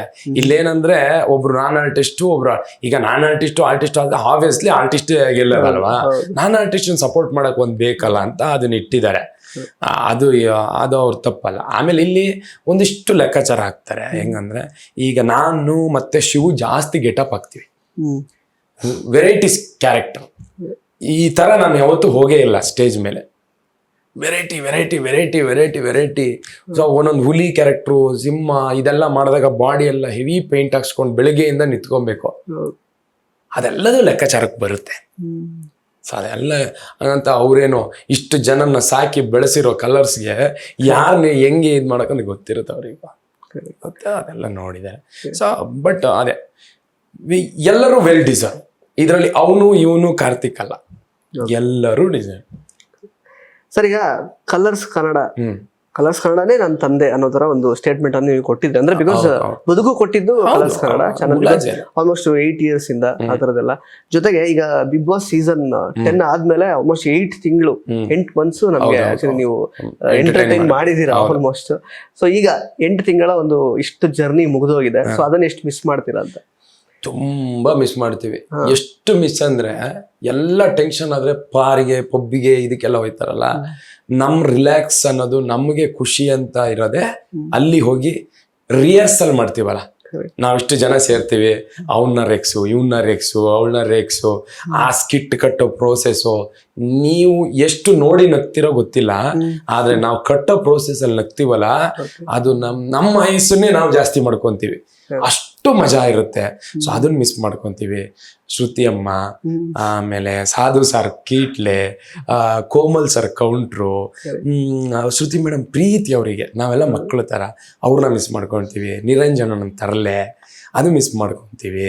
ಇಡೀ ನಮ್ಮ ಡೈರೆಕ್ಷನ್ ಟೀಮು ಅವರು ಕೊಡೋ ಟಾರ್ಚರು, ಆ ಟಾರ್ಚರ್ ಅಂದ್ರೇನೆ ಇನ್ನೂ ಬಂದಿಲ್ಲ, ಸ್ಕಿಟ್ ಆಗಿಲ್ಲ, ಅವ್ರಿಗೆ ನಾವು ಕೊಡ್ತಾ ಇದ್ದ ಟೆನ್ಷನ್ನು, ನಮ್ಮ ಒಳಗೆ ಕಿತ್ತಾಟ, ನಾವು ಗುದ್ದಾಟ ಗಲಾಟೆ ಎಲ್ಲ ಮಿಸ್ ಮಾಡ್ಕೊಂತೀವಿ. ನೋಡಿ 2 ದಿನ ಆಯ್ತು ಖಾಲಿ. ಸಿನಿಮಾ ಹೋಗ್ತೀವಿ, ಅಲ್ಲಿ ಹೋದ್ವಿ ಕೂತ್ವಿ, ಸಿನಿಮಾ ಮಾಡಿದ್ವಿ ಬಂದ್ವಿ. ಈ ಹೊಡಿಬಡಿ ಇಲ್ಲ. ಏನೋ ಬಿರಿಯಾನಿ ತಿಂದಿರೋ ಲೈಫಲ್ಲಿ ಒಂದು ಅನ್ನ ಸಾರು ತಿನ್ನೋದು ಅಂತ ತರ. ಅಲ್ಲಿ ಹೋದ್ರೆ ಮಜಾನೇ ಬೇರೆ. ಅದು ಮಾಡ್ಬೇಕು ಇದು ಮಾಡ್ಬೇಕು ನಾವು ಅನ್ಕೊಂಡಿದ್ದೆಲ್ಲ ಮಾಡ್ತೀವಿ ಅಲ್ಲಿ. ಇಲ್ಲಿ ಬೇರೆ ಯಾರೋ ಡೈರೆಕ್ಟರ್ ಅನ್ಕೊಂಡಿದ್ ಮಾಡ್ಬೇಕಷ್ಟೇ, ನಾವು ಅನ್ಕೊಂಡಿದ್ ಕಷ್ಟ. ಇನ್ನು ಆಕ್ಚುಲಿ ಎಲ್ರಿಗೂ ಇರುವಂತಹ ಒಂದು ಮುಖ್ಯ ಪ್ರಶ್ನೆ ಅಂತಂದ್ರೆ, ಹುಲಿ ಕಾರ್ತಿಕ್ ಅವರು ಈಗ ಬಿಗ್ ಬಾಸ್ ಸೀಸನ್ 11 ಅಲ್ಲಿ ಇದ್ದೇ ಇರ್ತಾರೆ ಅಂತ. ಬಿಕಾಸ್ ಅದೊಂದು ಈಗ ಮಜಾ ಭಾರತ ಕೋಟದಿಂದ ಲೈಕ್ ವಿನೋದ್ ಗೊಬ್ರಗಾಲ್ ಅವರು ಮತ್ತೆ ಪಾವಗಡ ಮಂಜಣ್ಣ ಅವರು ಬಂದಿದ್ರು ಆಕ್ಚುಲಿ. ಸೊ ಈ ಸಲ ಪಕ್ಕ ಇದ್ದೇ ಇರ್ತಾರೆ. ಈವನ್ ಆರ್ಟಿಕಲ್ಸ್ ಎಲ್ಲ ಬಂದ್ಬಿಟ್ಟಿದೆ ಆಲ್ರೆಡಿ. ಬಂದ್ಬಿಡ್ತಾರ ಅಥವಾ ಇರ್ತಾರೆ ಆಲ್ಮೋಸ್ಟ್ ಕನ್ಫರ್ಮ್ ಆಗಿದೆ. ಬರ್ತಾರಂತೆ, ಬಂದ್ರೆ ಎಷ್ಟು ಪೇಮೆಂಟ್ ತಗೊಂತಾರಂತೆ, ಅದಂತೆ ಇದಂತೆ. ಇಲ್ಲ ಸರ್ ಅದೆಲ್ಲ ಇಲ್ಲ. ನನಗೂ ಇನ್ನು ಯಾವ ಕಾಲ್ಸು ಬಂದಿಲ್ಲ ಗೊತ್ತಿಲ್ಲ. ಕೊನೆ ಮೂಮೆಂಟ್ ಅಲ್ಲಿ ಬಂದ್ರು ಬಂತು. ಅದು ಯಾರಿಗೂ ಹೇಳಕ್ಕೂ ಆಗಲ್ಲ. ಸೊ ವಿನೋದ್ ಹೋಗಿರೋದು ಕೊನೆ ಒಂದು ಕಾಲಿಂದ. ನಾಳೆ ಬಿಗ್ ಬಾಸ್, ಇವತ್ತು ಅವನಿಗೆ ಕಾಲ್ ಬಂದಿದೆ, ಗೊತ್ತಿಲ್ಲ. ನೋಡೋಣ ಅದ್ರ ಬಗ್ಗೆ. ಇಲ್ಲಿ ತನಕ ಅದ್ರ ಬಗ್ಗೆ ಅಪ್ಡೇಟ್ ಇಲ್ಲ. ಅಕಸ್ಮಾತ್ ಆಫರ್ ಬಂದ್ರೆ ಹೋಗೋದಕ್ಕೆ? ಆಫರ್ ಬಂದ್ರೆ ಹೋಗೋಣ, ಅದ್ರಲ್ಲಿ ಏನಿಲ್ಲ. ಹೋಗಿ ಎಂಟರ್ಟೈನ್ ಮಾಡಕ್ಕೆ ಎಲ್ಲಾದ್ರೆ ಸರ್, ಅಲ್ಲೋದ್ರೂ ಎಂಟರ್ಟೈನೇ ಮಾಡೋದು ನಾನು. ಸೊ ಆದ್ರೆ ಆಫರ್ ಬಂದ್ರೆ ಕನ್ನಡ ಕಡೆಯಿಂದ ಕರೆ ಬಂದ್ರೆ ಹೋಗಕ್ ರೆಡಿ ಇರ್ತಾರೆ. ಹೋಗ್ತೀವಿ. ಸೀಸನ್ 11 ಪ್ರೋಮೋ ನೋಡಿದ್ರಾ? ನೋಡಿದೆ. ಅಯ್ಯೋ, ಸೀಸನ್ 11 ಅಲ್ಲೂ ಸಿಕ್ಕಾಪಟ್ಟೆ ಸ್ಪೆಕ್ಯುಲೇಷನ್ ಇತ್ತಂದ್ರೆ ಸುದೀಪ್ ಸರ್ ಇರಲ್ಲ ಈ ಸಲ ಬೇಕಾದಷ್ಟು. ಬಟ್ ಇಲ್ಲ, ಇಲ್ಲಿ ತನಕ ಬಿಗ್ ಬಾಸ್ಗೆ ಸುದೀಪ್ ಸರ್ ಇದ್ರೇನೆ ಅಚ್ಚು. ಯಾರ್ಯಾರು ಎಲ್ಲೆಲ್ಲಿ ಸೂಟ್ ಅಂತ ಅದು ಫಿಕ್ಸ್ ಆಗಿದೆ. ಅದನ್ನಲ್ಲಿ ನೋಡಕ್ಕೆ ಸಾಧ್ಯನೇ ಇಲ್ಲ ಬೇರೆಯವ್ರನ್ನ. ನಾವು ಅನ್ಕೋಬಹುದು ಅವ್ರು ಬಂದ್ರೆ ಇವ್ರು ಬಂದ್ರೆ ಅಂತ. ಅದು ಬಿಗ್ ಜಾಬ್. ಅದು 18 ಜನ ಕಂಟೆಸ್ಟೆಂಟು, 18 ತರ ಫ್ಯಾನ್ಸು. ಅದನ್ನ ಇಲ್ಲಿ ನಿಂತ್ಕೊಂಡು ಆ 18 ಜನನ್ ಫೇಸ್ ಮಾಡೋದಲ್ಲ ಸರ್. ನಾವೆಲ್ಲ 18 ಜನ ಸುದೀಪ್ ಸರ್ ಹೋಗಿ ಮಾತಾಡ್ತಾರೆ ಅಂತ. Sudeep sir 18 variety of fans ಅನ್ನ ಮೇಂಟೈನ್ ಮಾಡ್ಬೇಕು. ನಿಮಗ್ ಬೈದ್ರು ಸಿಟ್ಟು ಬರುತ್ತೆ, ನಮಗ್ ಬೈದ್ರು ಸಿಟ್ಟು ಬರುತ್ತೆ. ಅದು ತೂಗಿಸ್ಕೊಂಡು ಹೋಗ್ಬೇಕಲ್ಲ, ಆ ಕೆಪಾಸಿಟಿ ಇರೋದು ಅವ್ರಿಗೆ. ಬಟ್ ಪ್ರೋಮೋ ಹೆಂಗಿದೆ, KGF ತರ ಬೇರೆ ಲೆವೆಲ್ ಅದು. ನಮ್ಗೆ ಪ್ರಕಾಶ್ ಸರ್ ತೋರ್ಸಿದಾಗ ಏನ್ ಸರ್ ಈ ಸರಿ ಬರೀ ಅಂದ್ರೆ ಹೋದ್ಸತಿ ಅಲ್ಲಿ ಹೋದ್ರ ಮೇಲೆ ಹೊಡಿಬೇಡಿ, ಇಲ್ಲಿ ಪ್ರೋಮೋದಲ್ಲೇ ಸ್ಟಾರ್ಟ್ ಹೊಡಿಬೇಡಿ, ಹಿಂಗಿದೆ. ಸರ್, ಈಗ ಈ ಒಂದು ಪರ್ಟಿಕ್ಯುಲರ್ ಗೆಲುವು ಅಂದ್ರೆ ನೀವು ಇದರಿಂದ ತುಂಬಾ ಅದನ್ನ ತಲೆಗೆ ತಗೊಂಡಿರೋ ತರ ಕಾಣಿಸ್ತಾ ಇಲ್ಲ. ಬಟ್ ಸ್ಟಿಲ್ ಯಾವ ರೀತಿ ಜವಾಬ್ದಾರಿಯನ್ನ ಹೆಚ್ಚಿಸಿದೆ ಅಂತ ನಿಮ್ಮಲ್ಲಿ? ಬಿಕಾಸ್ ಈಗ ಜನ ನೆಕ್ಸ್ಟ್ ಏನ್ ಮಾಡ್ತಾರೆ ಇವರು ಅನ್ನೋ ತರ ಕಾಯ್ತಾ ಇರ್ತಾರೆ. ಮತ್ತೆ ಕಲಾವಿದರು ಒಂಥರ ಜೀವನ ಹೇಗೆ ಅಂದ್ರೆ ನಿಂತು ನೀರಲ್ಲ. ನೆಕ್ಸ್ಟ್ ಏನಾದ್ರು ಬೇರೆ ತರ ಸರ್ಪ್ರೈಸ್ ಮಾಡ್ತಾನೆ ಇರ್ಬೇಕು, ನಿಮ್ಮನ್ನ ನೀವು ಬೆಳವಣಿಗೆ ಮಾಡ್ಕೊಳ್ತಾನೆ ಇರ್ಬೇಕು ಬೇರೆ ಬೇರೆ ರೀತಿಯಲ್ಲಿ. ಸೊ ಏನ್ ನೆಕ್ಸ್ಟ್ ಜವಾಬ್ದಾರಿಗಳು ಹೇಗಿದೆ, ಯಾವ್ಯಾವ ರೀತಿ ಅಂದ್ರೆ ನಿಮ್ಮನ್ನ ನೀವು ಮಾಡ್ಕೊಳ್ಬೇಕು? ಸಿನಿಮಾ ಮಾಡ್ಬೇಕು ನನ್ನ ಬಹುದೊಡ್ಡ ಕನಸು. ಸಿನಿಮಾ ಮಾಡಬೇಕು, ಸಿನಿಮಾದಲ್ಲಿ ಗೆದ್ದು ಅಲ್ಲಿ ಒಂದಿಷ್ಟು ದುಡಿದು ಹೇಳಿದ್ನಲ್ಲ, ಅದ್ರ ಮೇಲೆ ಒಂದು ಕೃಷಿಕ ಆಗ್ಬೇಕು. ಸಿನಿಮಾ ನನ್ನ ಅಲ್ಟಿಮೇಟ್ ಕನ್ಸದು. ಅಲ್ಲಿ ಗೆಲ್ಲಬೇಕು, ಸಿನಿಮಾದಲ್ಲಿ ಗೆಲ್ಲಬೇಕು. ಹಾಗಂತ ಗಿಚ್ಚಿ ಗಿಲಿಗಿಲಿ ಯಾವುದೇ ಕಾರಣಕ್ಕೂ ಬಿಟ್ಟು ಹೋಗಲ್ಲ. ಬಂದ ಕೆಲಸಗಳನ್ನ ಇದು ಏನು ಮಾಡ್ತೀವಿ, ಈಗ ಸಿನಿಮಾ ಬಂತು 100% ಡೆಡಿಕೇಶನ್ ಇಟ್ಟು ಮಾಡಬೇಕು. ನನ್ನ ಏನೇ ಮಾಡಿದ್ರು ನಾನು ಜನರನ್ನ ರನ್ಸೋದು, ಸಿನಿಮಾದಲ್ಲಿದ್ರು ರನ್ಸೋದು, ಟೆಲಿವಿಷನ್ ಇದ್ರು ರನ್ಸೋದು, ಎಲ್ಲೇ ಇದ್ರು ರನ್ಸೋದು. ಆ ರಂಜಿಸೋ ಕೆಲಸ ಒಂದು ಬೀದಿ ನಾಟಕದಲ್ಲಿ ಸಿಕ್ಕಿದ್ರು ಮಾಡ್ತೀವಿ. ಅಲ್ಲೇ ಮಾಡ್ತೀನಿ, ಇಲ್ಲೇ ಮಾಡ್ತೀನಿ ಇಲ್ಲ. ಬಾರಿ ಒಂದು ಬೀದಿ ನಾಟಕ ಇದೆ, ಇದು ಮಾಡ್ಬೇಕಂದ್ರೆ ಖುಷಿ ಆಗುತ್ತಾ, ಮಾಡೋಣ. ಖುಷಿ ಪಡಿಸೋದಷ್ಟೇ ನಮ್ಮ ಕೆಲಸ, ಮಾಡ್ತೀವಿ. ಸರ್, ಸಿನಿಮಾ ಅಂತ ಬಂದ್ರೆ ಆಕ್ಚುಲಿ ಟಗರು ಪಲ್ಯ ಸಿನಿಮಾನ ಸಿಕ್ಕಾಪಟ್ಟೆ ಜನ ಆಲ್ರೆಡಿ ಅಂದ್ರೆ ತುಂಬಾ ಅದನ್ನು ರೆಫರ್ ಮಾಡ್ತಾ ಇರ್ತಾರೆ, ಒಳ್ಳೆ ಪರ್ಫಾರ್ಮ್ ಮಾಡಿದಾರೆ ಅಂತ. ಅದಾದ್ಮೇಲೆ ಹಿರಣ್ಯ ಬಂತು, ಅದರಲ್ಲೂ ತುಂಬಾ ಚೆನ್ನಾಗಿತ್ತು. ಪೌಡರ್ ಬಂತು, ನೆಕ್ಸ್ಟ್ ಈಗ ಲಂಗೋಟಿ ಮ್ಯಾನ್ ಬರ್ತಾ ಇದೆ. ಸೊ ಎಷ್ಟಾಯ್ತು ಸರ್ ಸಿನಿಮಾ ಇಲ್ಲಿ ತನಕ? ಆಲ್ಮೋಸ್ಟ್ ಒಂದು 75-80 ಆಯ್ತು. ಓ, ಆಗೋಯ್ತು. ಹೌದು, ರಿಲೀಸ್ ಆಗಿದ್ದು ಒಂದು 10 ರಿಲೀಸ್ ಆಗಿದಾವೆ, ಇನ್ನು ಮಾಡ್ದವೆಲ್ಲ ಹಂಗೆ. ಓ, 75ರಲ್ಲಿ ಅಷ್ಟೇ ಒಂದು 10 ಆಗಿರೋದು. ಇನ್ನು ಪೋಸ್ಟ್ ಪ್ರೊಡಕ್ಷನ್ ಅದು ಇದು ಇದೆಲ್ಲ ನಡೀತಾ ಇದಾವೆ. ಅರ್ಧಕ್ಕೆ ನಿಂತವ್ ಎಷ್ಟೋ ಜನ, ಒಂದಿನ 2 ದಿನ ಶೂಟ್ ಮಾಡಿ ಹೊಂಟೋದವ್ ಎಷ್ಟೋ ದಿನ, ಈ ತರ ಎಲ್ಲ ಇದಾವೆ ಇಲ್ಲಿ. ಸುಮಾರು ಆ ತರ ಆಗುತ್ತೆ. ಬಟ್ ರಿಲೀಸ್ ಆದವು ಅಷ್ಟೇ ಲೆಕ್ಕ ಇಟ್ಕೋಬೇಕು ನಾವು. ಸರ್, ನೆಕ್ಸ್ಟ್ ಅಕಸ್ಮಾತ್ ಸೀಸನ್ ಅಲ್ಲಿ ಈಗ ಗಿಚ್ಚಿ ಗಿಲಿ ಪಾರ್ಟ್ 4 ನೀವೀಗ ಮೆಂಟರ್ ಆಗಿದ್ದು, ನಿಮಗೆ ಇಂಥ ಕಂಟೆಸ್ಟೆಂಟ್ಸ್ ಸಿಗ್ಬೇಕು ಅನ್ನೋ ತರ ಒಂದು ಆಫರ್ ಇಟ್ರೆ ಅಕಸ್ಮಾತ್ ನಿಮ್ಮ ಅಂಡರಲ್ಲಿ ಟ್ರೈನ್ ಆಗ್ಲಿಕ್ಕೆ ಯಾರನ್ನ ಎಕ್ಸ್ಪೆಕ್ಟ್ ಮಾಡ್ತೀರಾ ನೀವು ಅಂತ? ಅಂದ್ರೆ ಅಲ್ಲಿ ಇರೋರಲ್ಲ, ಇರೋರಲ್ಲೇ ಆಗ್ಬೋದು, ಇರೋರಲ್ಲೇ ಹೇಳಿ. ನನಗೆ ಏನಿಲ್ಲ ಸರ್, ನಾನು ಅಂದ್ರೆ ನನ್ ಗಿಚ್ಚಿ ಗಿಲಿಗಿಲಿಲೆ ಸಖತ್ತು ಸ್ಟ್ರಿಕ್ಟ್ ಮೆಂಟರ್ ಅಂದ್ರೆ ನಾನೇ. ನನಗೆ ಮುಲಾಜು ಇದೆಲ್ಲ ಇಲ್ಲ. ನಾನೇ ಎಲ್ಲ ಯಾವಾಗ್ಲೂ ಏನ್ ಹೇಳ್ತೀನಿ ಅಂದ್ರೆ, ಲಾಸ್ಟ್ ಒಬ್ಬ ಹುಡುಗ ಪ್ರಸಾದ್ ಅಂತ ಬಂದ, ತುಂಬಾ ಬಡತನದಿಂದ ಬಂದಿನ, ಆಟೋ ಡ್ರೈವರ್ ಅವನು. ನಾನು ಅವನಿಗೆ ಬೈದಾಕ್ಬಿಟ್ಟಿದ್ದೀನಿ, ನೀನು ಕರೆಕ್ಟಾಗಿ ಕೆಲಸ ಮಾಡ್ಬೇಕು, ಡೆಡಿಕೇಶನ್ ಅಲ್ಲಿ ಇರಬೇಕು, 1 ನಿಮಿಷ ರಿಲ್ಯಾಕ್ಸ್ ಆಗಂಗಿಲ್ಲ. ನಿನ್ನ ತರ ಬಡತನದಲ್ಲಿ ಬಂದವನು ಇವತ್ತು ನಾನು ಹಿಂಗಿದ್ದೀನಿ ನೋಡು, ನೀನ್ ಆ ತರ ಆಗ್ಬೇಕು. ನೀನು ಏನೂ ಮಾಡಿಲ್ಲ ಅಂತ ನೀನು ವಾಪಸ್ ಕಳಿಸ್ಬಿಟ್ರೆ ಲೈಫಲ್ಲಿ ನಿಂಗೆ ಅವಕಾಶ ಇಲ್ಲ ಇನ್ನು, ಅದನ್ನೆಲ್ಲ ಮಾಡ್ಬೇಡಿ ಅಂತ ನಾನು ಸಿಕ್ಕಾಪಟ್ಟೆ ಸ್ಟ್ರಿಕ್ಟು. ನಾನು ಬೈದಾಕ್ಬಿಡ್ತೀನಿ. ನನ್ನ ಅಂಡರಲ್ಲಿ ಯಾರು ಸಿಗ್ಲಿ ಅಂದ್ರೆ ನನಗೆ ಅದು ಯಾರು ಸಿಕ್ಕಿದ್ರು ಪರವಾಗಿಲ್ಲ, ಅವನು 0 ಇರಲಿ, ಅವನು ಆರ್ಟಿಸ್ಟೇ ಅಲ್ಲದೆ ಇರಲಿ, ಅವನಿಗೆ ಏನೂ ಮಾಡಕ್ ಬರದೇ ಇರಲಿ, ಆದ್ರೆ ಏನೋ ಒಂದು ಮಾಡ್ತೀನಿ ಅನ್ನೋ ಒಂದು ಹಠ ಇರೋನ್ ಸಿಗ್ಲಿ ಅಷ್ಟೆ. ಸರ್, ನೀವೇನು ಹೇಳ್ಕೊಟ್ರು ನಾನು ಮಾಡ್ತೀನಿ ಅನ್ನೋ ಒಬ್ಬ ಸಿಕ್ಕಿದ್ರೆ ಸಾಕು, ಅದು ಯಾರೇ ಆಗ್ಲಿ. ಸರ್, ಇನ್ನು ಆಕ್ಚುಲಿ ನಿಮ್ಮ ಒಂದು ಪರ್ಸನಲ್ ಲೈಫ್ ಅಂದ್ರೆ ನೀವು ಬೆಳೆದು ಬಂದ ರೀತಿ ಬಗ್ಗೆ ಮಾತಾಡೋದಾದ್ರೆ, ನೀವು ತುಂಬಾ ಕಡೆ ಅಂದ್ರೆ ಹೇಳ್ಕೊಂಡಿದ್ರೆ ಆಕ್ಚುಲಿ ನಾನು ಕ್ರೂರಿ ಆಗಿದ್ದೆ ಫಾರ್ ಸಮ್ ರೀಸನ್, ಅದ ತಾಯಿಯವರ ಕಾರಣಕ್ಕಾಗಿದೆ ಆಕ್ಚುಲಿ. ಸೊ ಕ್ರೂರಿ ಅಂತಂದ್ರೆ ಹಂಗ್ ಇರ್ಬೇಕಾದಂತಹ ಸಂದರ್ಭ ಆಯ್ತು, ಬಿಕಾಸ್ ತಂದೆಯವರು ಇರ್ಲಿಲ್ಲ, ಆಲ್ಮೋಸ್ಟ್ ಹುಟ್ಟಿ ಆಲ್ಮೋಸ್ಟ್ ನೀವು 1 ವರ್ಷ ಆದ್ಮೇಲೆ ಅವ್ರು ಇರ್ಲಿಲ್ಲ, ಮನೆ ಬಿಟ್ಟು ಹೊರಟೋಗ್ಬಿಟ್ಟಿದ್ರು. ಅಂದ್ರೆ ಅವ್ರ ಮನಸ್ಥಿತಿ ಓಕೆ, ಒಂದ್ ಕಡೆ ಅಲ್ಲಿ ತಾಯಿನ ಪ್ರೊಟೆಕ್ಟ್ ಮಾಡ್ಬೇಕು ಅನ್ನೋ ಕಾರಣಕ್ಕೆ ಅದೊಂದು, ಜೊತೆಗೆ ಇಲ್ಲಿ ಓಕೆ ತಂದೆ ಎಲ್ರಿಗೂ ಇರ್ತಾರೆ, ನನಗೆ ಅದು ಇಲ್ವಲ್ಲ ಆ ತರದೊಂದು ಭಾವನೆ, ಅಥವಾ ಏನೋ ಆ ತರದೊಂದು ಪ್ರಾಣಿನೇ ಇಲ್ವಲ್ಲ ತಂದೆ ಅನ್ನೋದು ಬರುತ್ತೆ ತಲೆಗೆ. ಆಕ್ಚುಲಿ ಅವಾಗ ಹೆಂಗ್ ನಿಮ್ಮನ್ನ ನೀವು ಲೈಕ್ ಎಮೋಷನಲಿ ಸ್ಟೆಬಿಲೈಸ್ ಮಾಡ್ಕೊಳ್ತಿದ್ರಿ ಅಂತ? ಅಂದ್ರೆ ನನಗೆ ಅದು ತಂದೆ ಅನ್ನೋ ಪದ ಕೇಳಿದ್ರೇನೆ ಆಗ್ತಾ ಇರ್ಲಿಲ್ಲ.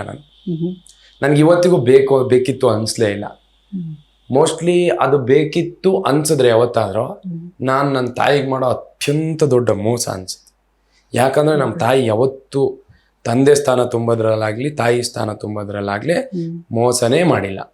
ಇವತ್ತಿನವರೆಗೂ ಈ ಕ್ಷಣದವರೆಗೂ ಅಮ್ಮ ನನ್ನ ಕೈಯಲ್ಲಿ ಇದೊಂದು ಬೇಕು ಕೊಡಿಸ್ತೀಯ ಅಂದಾಗ ಅವಳು ಏನಾದ್ರೂ ಮಾಡಿ ಸೂಲನಾದ್ರೂ ಮಾಡಿ ಕೊಡಿಸಿದಾಳೆ.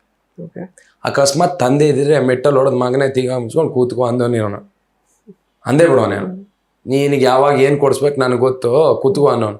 ನನ್ನ ತಾಯಿ ಹೆಂಗಲ್ಲ ಸರ್, ಅವಳು ಕೇಳಿದ ತಕ್ಷಣ ಅವಳು ಹೆಂಗಂದ್ರೆ ಬೆಳಿಗ್ಗೆ ಎಲ್ಲ ಕೊಟ್ಟಿಗೆ ಕೆಲಸ ಮಾಡಿ ರಾತ್ರಿ ಇಟ್ಕೆ ನನ್ನನ್ನು ಕೂರಿಸ್ಕೊಂಡ್ಬಿಟ್ಟು ನಾನಲ್ಲಿ ಆಟ ಆಡ್ತಾ ಇರ್ತಿದ್ದೆ. ಅವಳು ಇಟ್ಕೆ ಗೂಡು ಕಟ್ಟೋದು ಅದನ್ನ ಡಬಲ್ ಕೆಲಸ ಮಾಡಿ ನನಗೆಲ್ಲ ಕೊಡಿಸಿದ್ದಾಳೆ. ಸೊ ಹಂಗಾಗಿ ಯಾವತ್ತು ನಮಗೆ ತಂದೆ ಬೇಕಿತ್ತು, ತಂದೆ ದುಡ್ಡು ಬೇಕಿತ್ತು, ತಂದೆ ಆಸ್ತಿ ಬೇಕಿತ್ತು, ಬಂದ್ರು ಬೇಡ ನಮ್ಗೆ ಅದು. ಅವನ್ನ ನಮ್ಮ ತಂದೆದು ಎಲ್ಲ ತಗೊಂಡ್ರೆ ಅದು ನನಗೆ ಚಿಕ್ಕ ಅಕ್ಕ ಅನ್ಸ್ಬಿಡ್ತು. ನಮ್ಮ ತಾಯಿ ಇದ್ದಾಳೆ, ಅವಳೆಲ್ಲ ಕೊಡಿಸಿದ್ದಾಳೆ, ಎಲ್ಲ ಮಾಡಿದ್ದಾಳೆ, ಸಾಕು. ಯಾರ್ದ್ಯಾವ್ದೋ ಹೇಸ್ಕೆಲೆಲ್ಲ ಬದುಕಕ್ಕೆ ನಾನು ಅಂದಿಯಲ್ಲ. ನಮ್ಮಮ್ಮ ಅವಳು ಈಗಲೂ ಅವಳು ಕಟ್ಸಿರೋ ಮನೆನೇ ಇರೋದು, ಈಗ ಅವಳಿಗೆ ಒಂದು ಮನೆ ಕಟ್ಟಿಸ್ತೀನಿ. ನಮ್ಗೆ ತುಂಬ ಅದು ಏನು ಆಸೆ ಇಲ್ಲ ಸರ್. ನ್ಯೂಟ್ರಲ್ ಆಗಿ ಬದುಕೋಣ, ಬಂದಿರೋದ್ನಲ್ಲಿ ಹೋಗೋಣ. ತಂದೆಯವ್ರ ಹತ್ರ ಸಂಪರ್ಕ ಇಲ್ಲದೆ ಇರ್ಬೋದು, ಬಟ್ ಅವ್ರಿಗೆ ಗೊತ್ತಾ ಎಲ್ಲಿದ್ರು ಏನು ಅಂತೆಲ್ಲ? ಗೊತ್ತಿತ್ತು. ನಾನು ಇಲ್ಲಿ ಮಜಾಭಾರತ ಬಂದಾಗ ಅವ್ರು ತೀರ್ಕೊಂಡ್ರಲ್ಲ. Correct sir. ಇನ್ನು ಅಂದ್ರೆ ಇಷ್ಟು ವರ್ಷಗಳ ಜರ್ನಿ ಇವಾಗ ಆಯ್ತು, ನೆಕ್ಸ್ಟ್ ಸಿನಿಮಾಗಳು ಮಾಡ್ತಾ ಹೋಗ್ತೀರಾ. ಅದೇ ನಿಮ್ ಫ್ಯಾನ್ಸಿಗೆ ಆಕ್ಚುಲಿ ಕೆಲವು ಲೇಡಿ ಫ್ಯಾನ್ಸಿಗೆಲ್ಲ ಅದೊಂದು ಪ್ರಶ್ನೆ ಇರುತ್ತೆ, ಅಂದ್ರೆ ಯಾವ ಮದುವೆ ಆಗ್ತಾರೆ ಹುಲಿ ಕಾರ್ತಿಕ್ ಅವ್ರ ಹುಡುಗಿ ಯಾವ ತರ ಇರ್ತಾರೆ ಆ ತರದೆಲ್ಲ. ಸೊ ಅದಕ್ಕೆ ಉತ್ತರ ಮದುವೆ ಈ ಕ್ಷಣಕ್ಕೆ ದೊಡ್ಡ ವಿಷಯನೇ ಅಲ್ಲ. ಒಂದು ದೊಡ್ಡ ಸೆಟ್ ಹಾಕಿ ಸ್ಟಾರ್ಸ್ನೆಲ್ಲ ಕರೆಸಿ ನಾವು ಒಂದೊಳ್ಳೆ ಪಾರ್ಟಿ ಎಲ್ಲ ಮಾಡಿ ಮದುವೆ ಆಗೋದು ದೊಡ್ಡ ಪ್ರಶ್ನೆ ಅಲ್ಲ. ಮದುವೆ ಆಗಿ ಬಂದ ನಂತರ ಅವಳನ್ನ ಎಷ್ಟು ಖುಷಿಲಿಡ್ತೀವಿ, ಅವಳಿಗೆ ಎಷ್ಟು ಟೈಮ್ ಕೊಡ್ತೀವಿ, ಅವಳನ್ನ ಹೇಗೆ ನೋಡ್ಕೊತೀವಿ ಅನ್ನೋದ್ರ ಮೇಲೆ ಡಿಪೆಂಡ್ ಆಗುತ್ತೆ. ಇವಾಗ ನಮ್ಮದು ಬ್ಯುಸಿ ಲೈಫ್, ಒಂದಿಷ್ಟು ಆಫರ್ ಬರೋ ಟೈಮ್, ಹಗಲು ರಾತ್ರಿ ಅಂದೇ ಕೆಲಸ ಮಾಡ್ಬೇಕು ನಾನು. ಅದಿಷ್ಟು ಮಾಡೋಣ, ಮದುವೆ ಆಗ್ತೀನಿ, ಆಗೋಣ, ಅದಕ್ಕೇನು ಅರ್ಜೆಂಟ್ ಇಲ್ಲ. ಈಗ ನಮ್ಗೇನು ಹಣ್ಣಾಗಿ ಉದುರು ಹೋಗ್ತಾ ಇಲ್ಲ, ಅಕಸ್ಮಾತ್ ಉದುರು ಹೋದ್ರೆ ನೋ ಪ್ರಾಬ್ಲಮ್ ಅಲ್ವಾ. ಆರಾಮಾಗಿ ಆಗೋಣ. ಬಂದವಳು ಖುಷಿಲಿರ್ಬೇಕು. ಇವಾಗ ನನ್ನ ತಾಯಿ ಅಂತ ನಾವು ದೊಡ್ಡದಾಗಿ ಹೇಳ್ತೀವಲ್ಲ, ಅವಳು ಅಷ್ಟೇ ತಾಯಿನೇ, ಒನ್ ಆಫ್ ದಿ ತಾಯಿನೇ ಬಂದವಳು. ಅವಳು ನಮ್ಮ ಮೇಲೆ ಕಂಪ್ಲೇಂಟ್ ಬ್ಲೇಮ್ ಮಾಡಬಾರ್ದು. ಅವಳು ಎಂಥವ್ನು ಮದುವೆ ಆಗ್ಬಿಟ್ಟೆಪ್ಪ, ಯಾಕೆ ಮದುವೆ ಆಗ್ಬಿಟ್ಟೆಪ್ಪ, ಅವಾಗೆಲ್ಲ ದೊಡ್ಡ ಇದು ಅನ್ಕೊಂಡು ಆ ಥರ ಅನ್ಬಾರ್ದು. ಸರ್, ಈಗ ಓದುವ ಹವ್ಯಾಸ ನಿಮಗಿದೆ ಅನ್ನೋದು ನಮಗೆ ಗೊತ್ತಿದೆ. ಬಟ್ ಈಗ ಅಕಾಡೆಮಿಕ್ಸ್ ಅಲ್ಲಿ ಏನಾದ್ರು ಬೇರೆ ಯಾವ್ದಾದ್ರು ಕೋರ್ಸ್ ಮಾಡೋದು, ಮಧ್ಯದಲ್ಲಿ ಏನಾದ್ರು ಕರೆಸ್ಪಾಂಡೆನ್ಸ್ ತಗೊಳ್ಳೋದು, ಅಥವಾ ಬೇರೆ ಯಾವ್ದಾದ್ರು ಡಿಗ್ರಿ ಪಡ್ಕೊಳ್ಳೋದು, ಆತರ ಏನಾದ್ರು ಇದೆಯಾ ಇಂಟೆನ್ಷನ್ ಇದೆಯಾ ಹೇಗೆ? ನಮ್ಗೆ ನನ್ನ ಗುರುಗಳೇ, ನಾನು ಡಿಗ್ರಿ ಇನ್ನೇನು 3 ತಿಂಗಳಿತ್ತು, ವಾಪಸ್ ಬಂದು 1 ವರ್ಷ ಅದ್ರ ಮೇಲೆ ಸಾರ್ ಇದು ಡಿಗ್ರಿ ಏನ್ ಮಾಡ್ಲಿ ಅಂದು. ನಿನಗೆ ಯಾವ್ದು ಡಿಗ್ರಿ ಬೇಕು ಅಂತ ನೀನೇ ತಗೊಂಡಿದ್ಯಾ ಬಿಡಪ್ಪ, ನೀನೇನು ಬರೆಯೋದು ಬೇಡ ಅಂದು ನನ್ನ ಗುರುಗಳೇ ಹೇಳಿದ್ದಾರೆ. ಡಿಗ್ರಿ ತಗೊಂಡು ನಾನು ಎಲ್ಲಿಗೂ ಹೋಗ್ಬೇಕಾಗಿಲ್ಲ. ಬಟ್ ನನ್ನ ಲೈಫಿಗೆ ಬೇರೆ ಒಂದು ಡಿಗ್ರಿನೇ ಇದೆ, ತುಂಬ ಕಲ್ತಿದ್ದೀನಿ. ಆ ಲೈಫು ಈ ಎಕ್ಸಾಮಲ್ಲಿ ತುಂಬ ಚೆನ್ನಾಗಿದೆ. ಆ ಥರ ಎಲ್ಲ ಏನು ಡಿಗ್ರಿ ಮೇಲೆ ಆಸೆ ಇಲ್ಲ. ಸಾಕು, ಬದುಕು ಕಲಿಸಿರೋ ಪಾಠಗಳು ಜೊತೆಲಿದ್ದಾವೆ. ಸರ್ಟಿಫಿಕೇಟ್ ಇಲ್ಲದೆ ಇರ್ಬೋದು, ಪ್ರಾಕ್ಟಿಕಲ್ ಆಗಿ ನನ್ನ ಹತ್ರ ಇದೆ. ಸರ್, ಈಗ ಪ್ರಾಕ್ಟಿಕಲ್ ಅಂತ ವಿಷಯ ಬಂದಾಗ ಅದೇ ನನಗೆ ಅನ್ಸಿದ್ದು, ಅಂದ್ರೆ ನೀವೀಗ ಸೆಲೆಬ್ರೇಟ್ ಮಾಡೋ ಟೈಮ್ ಅಲ್ಲ ಇದು. ಅಂದ್ರೆ ಏನು ಓಕೆ, ಯಾವ್ದೋ ಒಂದು ಪರ್ಟಿಕ್ಯುಲರ್ ವಿಷಯದಲ್ಲಿ ವಿನ್ ಆಗಿದ್ದೀನಿ ಈಗ ಸದ್ಯಕ್ಕೆ, ಬಟ್ ಕೆಲಸ ಮಾಡೋದ್ರೆ ಸಾಕಷ್ಟು ಇದೆ ಅಂತ ಹೇಳಿದ್ರೆ, ಅಂದ್ರೆ ಈ ಒಂದು ಥಾಟ್ ಬರೋದಕ್ಕೆ ಬರೀ ಅಂದ್ರೆ ಇನ್ ಮುಂದೆ ಮಾಡೋದ ಕೆಲಸ ಇದೆ ಅನ್ನೋದಷ್ಟೇ ಕಾರಣನಾ, ಅಥವಾ ಈಗ ಮಜಾಭಾರತ ಫಸ್ಟ್ ಅದಾದ್ಮೇಲೆ ನೀವ್ ಏನು ಅನುಭವಿಸಿದ್ರಲ್ಲ, ಅಂದ್ರೆ ಅವಾಗ ನಿಮ್ಗೆ ಆಲ್ರೆಡಿ ಲೈಕ್ ಅಂದ್ರೆ ಸಿಕ್ಕಾಪಟ್ಟೆ ನಾವು ಫೇಮ್ ಬಂದ್ಬಿಟ್ಟಿದೆ ಅಂತ ಒಂದು ಥಾಟ್ ಬಂದ್ಬಿಟ್ಟಿದೆ ತಲೆಗೆ. ಸೊ ಅವಾಗ ಅನುಭವಿಸಿದ ಕಷ್ಟಗಳು ನಿಮ್ಮನ್ನ ಈ ರೀತಿ ಇಟ್ಟಿದ್ಯಾ ಹೇಗೆ ಅಂತ? ಹಾ ಸರ್, ಏನಾಗ್ಬಿಡುತ್ತೆ, ಇವತ್ತು ನನ್ನ ಹತ್ರ ಗೆಲುವು ಇದೆ, ಎಲ್ಲ ಇದೆ, ಎಲ್ಲರೂ ಬರ್ತಾರೆ, ಎಲ್ಲರೂ ಇರ್ತಾರೆ. ನಾಳೆ ಖಾಲಿ ಕೈಯಾದಾಗ ಯಾರು ಇರಲ್ಲ. ಸೊ ಅವಾಗ ನನಗೆ ಅವ್ರಿಲ್ಲ ಅನ್ನೋದು ಬೇಜಾರಲ್ಲ, ನನಗೆ ಎಲ್ಲ ಇತ್ತು, ಅದಿತ್ತು, ಇದಿತ್ತು, ಹೆಸರಿತ್ತು, ಇವಾಗ ಯಾರು ಒಂದು ಫೋಟೋನು ಕೇಳಲ್ವಲ್ಲಪ್ಪ, ಈ ಥರ ಸಂಕಟ ಆಗ್ಬಿಡುತ್ತೆ. ಸೊ ನನ್ನ ಸೋಲನ್ನು ಫಸ್ಟೇ ಓಕೆ, ನಾನು ಒನ್ ಡೇ ಖಾಲಿ ಮಾಡ್ಬೇಕು ಈ ಜಾಗ. ಇವೆಲ್ಲವೂ ಓವರ್ಟೇಕ್ ಮಾಡಕ್ಕೆ ಒಬ್ಬ ಬಂದೇ ಬರ್ತಾನೆ. ಈ ಹುಲಿ ಕಾರ್ತಿಕ್ನ ಓವರ್ಟೇಕ್ ಮಾಡಕ್ಕೆ ಒಂದು ಸಿಂಹ ಬಂದೇ ಬರುತ್ತೆ. ಇದನ್ನ ನಾನು ಮೊದಲೇ ತಗೊಂಡ್ಬಿಟ್ಟಿದ್ದೀನಿ. ನಾನು ಒಂದು ದಿವಸ ಸೋಲ್ತೀನಿ, ಅವತ್ತು ನನ್ಗೆ ಜಾಸ್ತಿ ಹರ್ಟ್ ಆಗಲ್ಲ. ಇದು ತುಂಬ ಮೆರೆದಾಡ್ಬಿಟ್ರೆ ಈಗ ನಾನು, ಆಮೇಲೆ ಎಲ್ಲರೂ ಬಾಯಿಗೂ ಸಿಗ್ತೀವಿ, ನಾವಾಯ್ತು, ನಮ್ಮ ಕೆಲಸ ಆಯ್ತು, ನಮ್ಮ ಪಾಡಾಯ್ತು, ಹೋಗೋಣ. ಆಮೇಲೆ ನಾವು ಸೋತಾಗ್ಲೂ ನಮಗೊಂದು ಬೇಜಾರಾಗಿತ್ತಲ್ವಾ, ಸೋತ್ಬಿಟ್ವಲ್ಲ. ಅವಾಗ ನನ್ನ ಮುಂದೆ ಬಂದು ಯಾರು ಕುಣಿದಾಡಿದ್ರೆ ನಮ್ಗೆ ಎಷ್ಟು ನೋವಾಗಲ್ಲ. ಇವಾಗ ಹಂಗೆ ಇದೆಯಲ್ಲ ಪರಿಸ್ಥಿತಿ, ಅದಕ್ಕೆ. ಸರ್, ಈಗ ಬೆಳವಣಿಗೆ ಅಂತ ಬರೋದಾದ್ರೆ ಅವತ್ತು ನಿಮಗೆ ಅರ್ಥ ಆಯ್ತು ನಾವು ಇನ್ನೂ ಏನು ಬೆಳೆದಿಲ್ಲ ಅಷ್ಟೇ, ಇನ್ನು ರಿಯಾಲಿಟಿ ಬೇರೆನೇ ಇದೆ ಅಂತ. ಇವತ್ತು ಏನ್ ಅನ್ನಿಸ್ತಾ ಇದೆ ನಿಮಗೆ ಅಂತ? ಇವತ್ತು ಅಷ್ಟೇ, ಅವತ್ತು ಬೆಳೆದಿರ್ಲಿಲ್ಲ, ಇವತ್ತು ಹಾದಿಲಿದ್ದೀವಿ. ಅಟ್ಲೀಸ್ಟ್ ಆ ರೂಟಲ್ಲಿ ಇದೀವಿ, ಬೆಳಿಬಹುದು ಅನ್ನೋ ರೂಟಲ್ಲಿ ಬೆಳಿಬಹುದು ಗೊತ್ತಿಲ್ಲ. ಎಷ್ಟೋ ದೊಡ್ಡ ಸ್ಟಾರ್ ಆದವರು ಟಪ್ ಅಂತ ಹೋಗಿದ್ದು ಗೊತ್ತು. ಒಡಿವೇಲ್ ಅವ್ರ ಬದುಕು, ಅವರು ಸಿನಿಮಾ ಸ್ಟಾಪ್ ಆದ್ರೆ ನಾನು ನೆಕ್ಸ್ಟ್ ಬಂದ್ರೆ ಅವರಿಗೆ ಇಲ್ಲ. ಎಷ್ಟು ದೊಡ್ಡ ಸ್ಟಾರ್ ಅವರು.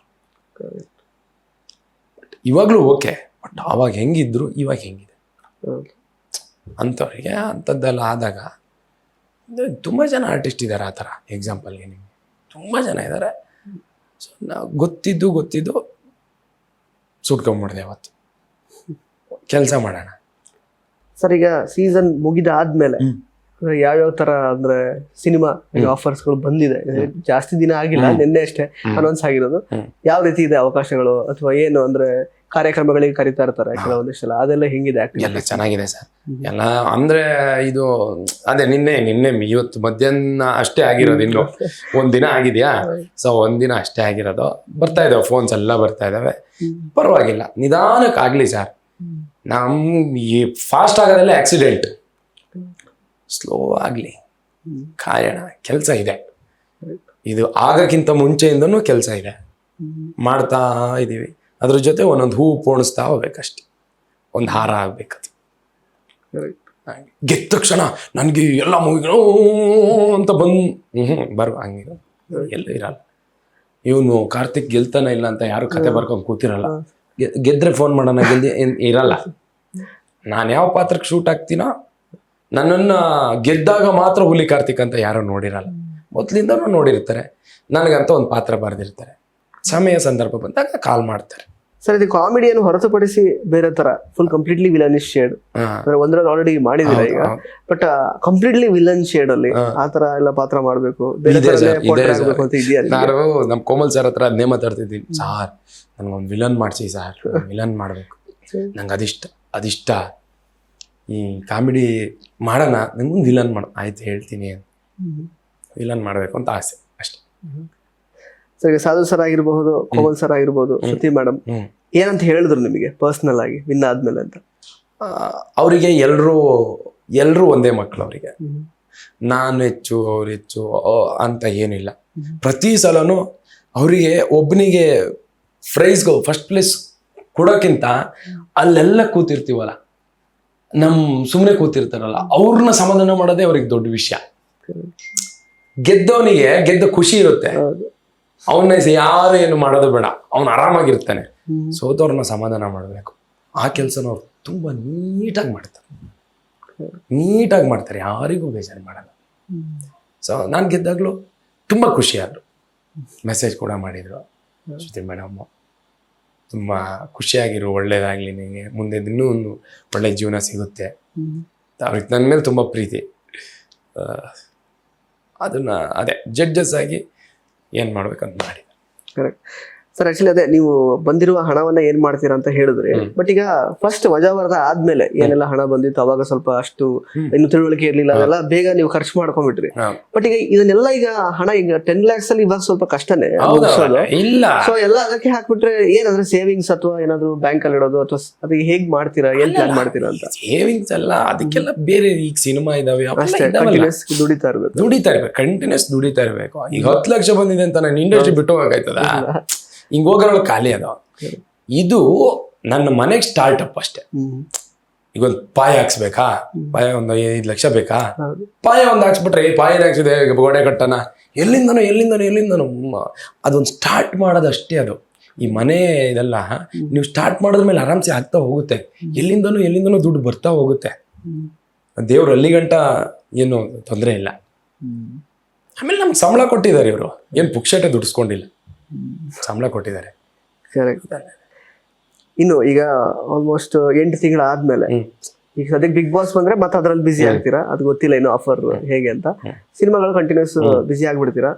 ಮತ್ತೆ ಅಂದ್ರೆ ಫ್ರೀ ಅಂತ ಟೈಮ್ ಸಿಗೋದು ಯಾವಾಗ ನಿಮ್ಗೆ? ಅಂದ್ರೆ ಈಗ ಮಧ್ಯಾಹ್ನ 1 ವಾರ ಹೋಗಿ ಬರ್ತೀನಿ ಅಂತಂದ್ರೆ ಮನೆಗೆ ಯಾವಾಗ ಸಿಗ್ಬೋದು, ಅಥವಾ ಕಂಟಿನ್ಯೂಸ್ ಯಾವ ತರ ಇದೆ ನಿಮ್ ಶೆಡ್ಯೂಲ್ ಎಲ್ಲ ಹೆಂಗಿರುತ್ತೆ ಅಂತ ನೆಕ್ಸ್ಟ್? ಇದು ಈಗ ಸಿನಿಮಾ ಆದ್ಮೇಲೆ ನೈಟ್ ಈವೆಂಟ್ಸ್ ಮಾಡ್ತೀವಿ ನಾವು, ಈವೆಂಟ್ ಹೋಗ್ತೀವಿ. ಅದೇ ಪ್ರತಿದಿನನೂ ಕೆಲಸ ಇದೆ ನನಗೆ. ಅಕಸ್ಮಾತ್ ನನ್ನ ತಾಯಿ ಜೊತೆ ಇರಬೇಕು ಅನ್ಸಿದ್ರೆ ನಾನು ಎಲ್ಲನೂ ಪೋಸ್ಟ್ಪೋನ್ ಮಾಡ್ಕೊಂಡು ಆರಾಮಾಗಿ ಹೋಗ್ತೀನಿ. ಮಾಮೂಲಿ ಕೆಲಸ. ಇವಾಗ ಗೆದ್ರು ಕೂಡಲೇ ಏನು ಇದೇನು ಬದಲಾಗಲ್ಲ. ಬದುಕು ಗೆದ್ದಿದ್ದೀವಿ ಅನ್ನೋದು ಒಂದು ಬಿಟ್ರೆ ಅದು 2 ದಿನದ ಹಬ್ಬ. ನೋಡೋರಿಗೂ ಮತ್ತು ತಗೊಂಡೋರಿಗೂ ಒಂದು 2 ದಿನದ ಹಬ್ಬ. ಅದಾದ್ಮೇಲೆ ಮತ್ತೆ ಏನು ಬದುಕಿತ್ತೋ ಅದೇ ನಡೆಯೋದು. ಏನೋ ಒಂದು ಸ್ಟೆಪ್ ಮುಂದೆ ಇರ್ಬೋದು ಅಷ್ಟೇ, ಅದೇ ನಡೀತದೆ, ಅದೇ ಕೆಲಸ ಮಾಡ್ಬೇಕು. ನಾಳೆ ಗೆದ್ದಿದ್ದೀನಿ ಅಂತ ನಾನು ಬೆಲ್ಟ್ ಹಾಕೊಂಡು ಶೂಟಿಂಗಲ್ಲಿ ಹೋಗಿ ಹಿಂಗೆ ಕೂತ್ರೆ ನನ್ನ ಪರ್ಫಾರ್ಮೆನ್ಸ್ ಏನು ಯಾವುದು ಮಾಡಲ್ಲ, ನಾನೇ ಹೋಗಿ ಮಾಡ್ಬೇಕು. ಸೊ ಅದೇ ಇನ್ಫ್ಯಾಕ್ಟ್ ಈಗ 8 years ಬ್ಯಾಕ್ ಮಜಾ ಭಾರತ ಶುರುವಾದಾಗ ಅವಾಗ ಇದ್ದಿದ್ದು ಕಾಂಪಿಟೇಷನ್ ಬೇರೆ ಬೇರೆ ಪ್ಲಾಟ್ಫಾರ್ಮ್ಸ್ ಸೋಷಿಯಲ್ ಮೀಡಿಯಾ ಅಷ್ಟೊಂದು ಬೂಮಿಂಗ್ ಇರ್ಲಿಲ್ಲ ಅವಾಗ. ರೀಲ್ಸ್ ಅದು ಇದು ಅದೆಲ್ಲ ಏನು ತುಂಬಾ ಅಷ್ಟೊಂದು ಇರ್ಲಿಲ್ಲ.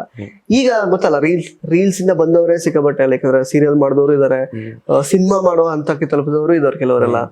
ಸೊ ಕಾಂಪಿಟೇಷನ್ ಕೂಡ ಜಾಸ್ತಿ ಆಗಿದೆ, ಇವಾಗ ಪ್ಲಾಟ್ಫಾರ್ಮ್ ಕೂಡ ಜಾಸ್ತಿ ಆಗ್ತಾ ಇದೆ. ಅವರವರೇ ಕ್ರಿಯೇಟ್ ಮಾಡ್ಕೊಂಡು, ಮೊದಲೆಲ್ಲ ಅವಕಾಶನ ಯಾರಾದ್ರೂ ಕೊಡ್ಬೇಕಿತ್ತು, ಈಗ ಅವರೇ ಕ್ರಿಯೇಟ್ ಮಾಡ್ಕೊಂಡು ಬರ್ಬೋದು ಆಕ್ಚುಲಿ.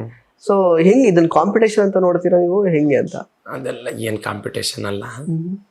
ಕಾಂಪಿಟೇಷನ್ ನಾವ್ ಯಾರನ್ನ ಅನ್ಕೊಬೇಕು ಅಂದ್ರೆ ಒಳ್ಳೆ ಒಳ್ಳೆ ರಂಗಭೂಮಿ ಕಲಾವಿದರು, ರಂಗಭೂಮಿಲಿ ಪಳಗಿರ್ತಾರಲ್ಲ ಅವ್ರನ್ನೆಲ್ಲ ಕಾಂಪಿಟೇಷನ್ಗೆ ತಗೋಬೇಕು. ಅವ್ರನ್ನೆಲ್ಲ ಕಾಂಪಿಟೇಷನ್ಗೆ ತಗೊಳಕ ಅವ್ರು ನಮಗಿಂತ ಅದ್ಭುತ ಭಯಾನಕ ಭಯಂಕರ ನಟರವರು, ಅವ್ರನ್ನ ನಾವು ಲೀಸ್ಟಲ್ಲೂ ಇಟ್ಟಿಲ್ಲ. ಇಲ್ಲೆಲ್ಲ ರೀಲ್ಸಲ್ಲಿ 2 ರೀಲ್ಸ್ ಮಾಡಿದ್ರಂತೆ ಅವ್ರನ್ನ ಕಾಂಪಿಟೇಟರ್ ಅಂತ ಹೆಂಗೆ ತಗೊಂಡ್ವಿ? ತಪ್ಪು, ರಾಂಗ್ ಇದೆ ಇಲ್ಲಿ. ಕಾಂಪಿಟೇಟ್ರು ಬೇರೆ. ನನಗೆ ತುಂಬ ಆಸೆ ರಂಗಭೂಮಿ ಕಲಾವಿದರು ಅವರೆಲ್ಲ ಇರಬೇಕು, ಸಿನಿಮಾದಲ್ಲಿರಬೇಕು. ಬಟ್ ಗೊತ್ತಿಲ್ಲ, ಇವತ್ತಿನ ಟ್ರೆಂಡ್ ಇದ್ರಲ್ಲಿ ನಡೀತಾ ಇದೆ. ಟ್ರೆಂಡು ಇರೋ ತನಕ ಟ್ರೆಂಡ್ ಎಲ್ಲ ಆಫರ್ ಇದ್ದಂಗೆ ನಿಮಗೆ. ಈ ದಿನ 15ನೇ ತಾರೀಕಿಂದ 17ನೇ ತಾರೀಕುವರೆಗೂ 70% ಆಫರ್, 2 ದಿನ ಅಷ್ಟೇ. ಈ ರಂಗಭೂಮಿ, ಅಮೇಚೂರ್, ಈ ನಾಟಕಗಳು ಇವೆಲ್ಲ ಗಟ್ಟಿ ಫೌಂಡೇಶನ್. ಸತ್ರು ಅಷ್ಟೇ ಗಟ್ಟಿ, ಅಷ್ಟೇ ಸ್ಟ್ರಾಂಗ್ ಇರುತ್ತೆ. ಹುಲಿ ಕಾರ್ತಿಕ್ ಅವರು ಆಕ್ಚುಲಿ ಒಂದ್ಸಲ ಎಲ್ಲೋ ಸಂದರ್ಶನದಲ್ಲಿ ಹೇಳ್ಕೊಂಡಿದ್ರಿ ನೀವು, ಅಂದ್ರೆ ತುಂಬಾ ಇನ್ನು ಒಳ್ಳೆ ರೀತಿಯಲ್ಲಿ ಬೆಳವಣಿಗೆ ಆಗಿ ಇನ್ನು ತುಂಬಾ ಜಾಸ್ತಿ ಹಣ ಬಂದ್ರೆ ನಮ್ಗೊಂದು ಲೈಕ್ ಡಿ ಬಾಸ್ ಅವ್ರ ತರ ಫಾರ್ಮ್ ಹೌಸ್ ಎಲ್ಲ ಮಾಡ್ಕೊಂಡು ಅಲ್ಲಿ ಚೆನ್ನಾಗಿ ಒಳ್ಳೆ ಲೈಕ್ ಅಂದ್ರೆ ಅನಿಮಲ್ಸ್ ಎಲ್ಲ ಇಟ್ಕೊಂಡು ಪ್ರಾಣಿಗಳನ್ನ ಸಾಕ್ಬೇಕು ಆ ತರದೆಲ್ಲ ಅಂತ. ಸೊ ಆ ಕನಸು ಯಾವಾಗ ಈಡೇರಬಹುದು ಹೇಗೆ ಅಂತ ಗೊತ್ತಿಲ್ಲ. ಒಂದು 5 ವರ್ಷ 10 ವರ್ಷ ಆಗ್ಬೋದೇನೋ. ಆಗೋ ತನಕ ಕಾಯ್ತೀನಿ, ಕೆಲಸ ಮಾಡ್ತೀನಿ, ಕೃಷಿ ಮಾಡೋಣ. ತುಂಬಾ ಅದ್ರಲ್ಲಿ ಲಾಭ ಕೂಡ ಇದೆ, ನೆಮ್ಮದಿ ಕೂಡ ಇದೆ, ಚೆನ್ನಾಗಿರುತ್ತೆ. ಅದು ಅನುಭವಿಸ್ತೇನೆ ಗೊತ್ತು. ಯಾಕೆ ಇವನು ಹಿಂಗೆ ಹೇಳ್ತಾನೆ, ಆ ಕೆಲಸ ಮಾಡಿದ್ರೆ ಗೊತ್ತು. ಆ ಮರ ನೆಟ್ಟು, ಆ ಮರನ ನೀರು ಬಿಟ್ಟು ಬೆಳೆಸಿ, ಅದಕ್ಕೆ ಗೊಬ್ಬರ ಹಾಕಿ, ಅದಕ್ಕೆ ಬುಡ ಬಿಡಿಸಿ, ಅದಕ್ಕೆ ಔಷಧಿ ಹೊಡಿಸಿ, ಆ ಕಾಯಿ ಕಿತ್ತು ಅದನ್ನು ತಂದು ಆ ಪ್ರೋಸೆಸ್ ಇದೆಯಲ್ಲ. ನಾನು ಒಂದು ಮಗುಗೆ ತಂದೆ ಆದಾಗ ಆಗ್ಬೇಕಾದ್ರೆ ಒಂದು ಪ್ರೋಸೆಸ್ ಇರುತ್ತಲ್ಲ, ಆ ಸಂತೋಷನೇ ಒಂದು ಗಿಡ ನೆಟ್ಟು ಅದು ಕಾಯಿ ಬಿಡುವಾಗ ನೋಡಿಬೇಕಾದ್ರೆ ಒಬ್ಬ ರೈತಂಗೆ ಹೋಗಿ, ಸಾರ್ ಇದು ಮರದಲ್ಲಿ ಹಣ್ಣು ಬಿಂದಿದೆಯಲ್ಲ ಅಂತ ಅವನು ಅದ್ರ ಬಗ್ಗೆ ಎಷ್ಟು ಚೆನ್ನಾಗಿ ವಿವರಣೆ ಕೊಡ್ತಾರೆ ಗೊತ್ತಾ? ಇದೆಂತ ಹಣ್ಣು, ಇದು ಹೀಗೆ, ಇದನ್ನು ಇಲ್ಲಿಂದ ತಂದು ನಟ್ಟಿದ್ದೆ, ಇದನ್ನು ಹೀಗೆ ಬೆಳೆಸ್ದೆ. ಒಂದು ಮಗು ಹುಟ್ಟಿದಾಗ ಮನೇಲಿ ಎಷ್ಟು ಖುಷಿ ಇರುತ್ತೋ, ನಾನು ನಟ್ಟ ಮರದಲ್ಲಿ ಕಾಯಿ ಬಂದಾಗಲೂ ಅಷ್ಟೇ ಖುಷಿ ಕೊಡುತ್ತೆ. ಅಷ್ಟು ಖುಷಿ ಕೊಡೋ ಒಂದೇ ಒಂದು ಕೆಲಸ ಅಂದ್ರೆ ಪ್ರಕೃತಿ. ಸೊ ಸರ್, ಆಕ್ಚುಲಿ ನಟ ದರ್ಶನ್ ಅವರ ಬಹುದೊಡ್ಡ ಫ್ಯಾನ್ ನೀವು. ಇವತ್ತಿನ ಅವರ ಪರಿಸ್ಥಿತಿ ಬಗ್ಗೆ ನಿಮಗೆ ಏನ್ ಅನ್ಸುತ್ತೆ ಅಂತ?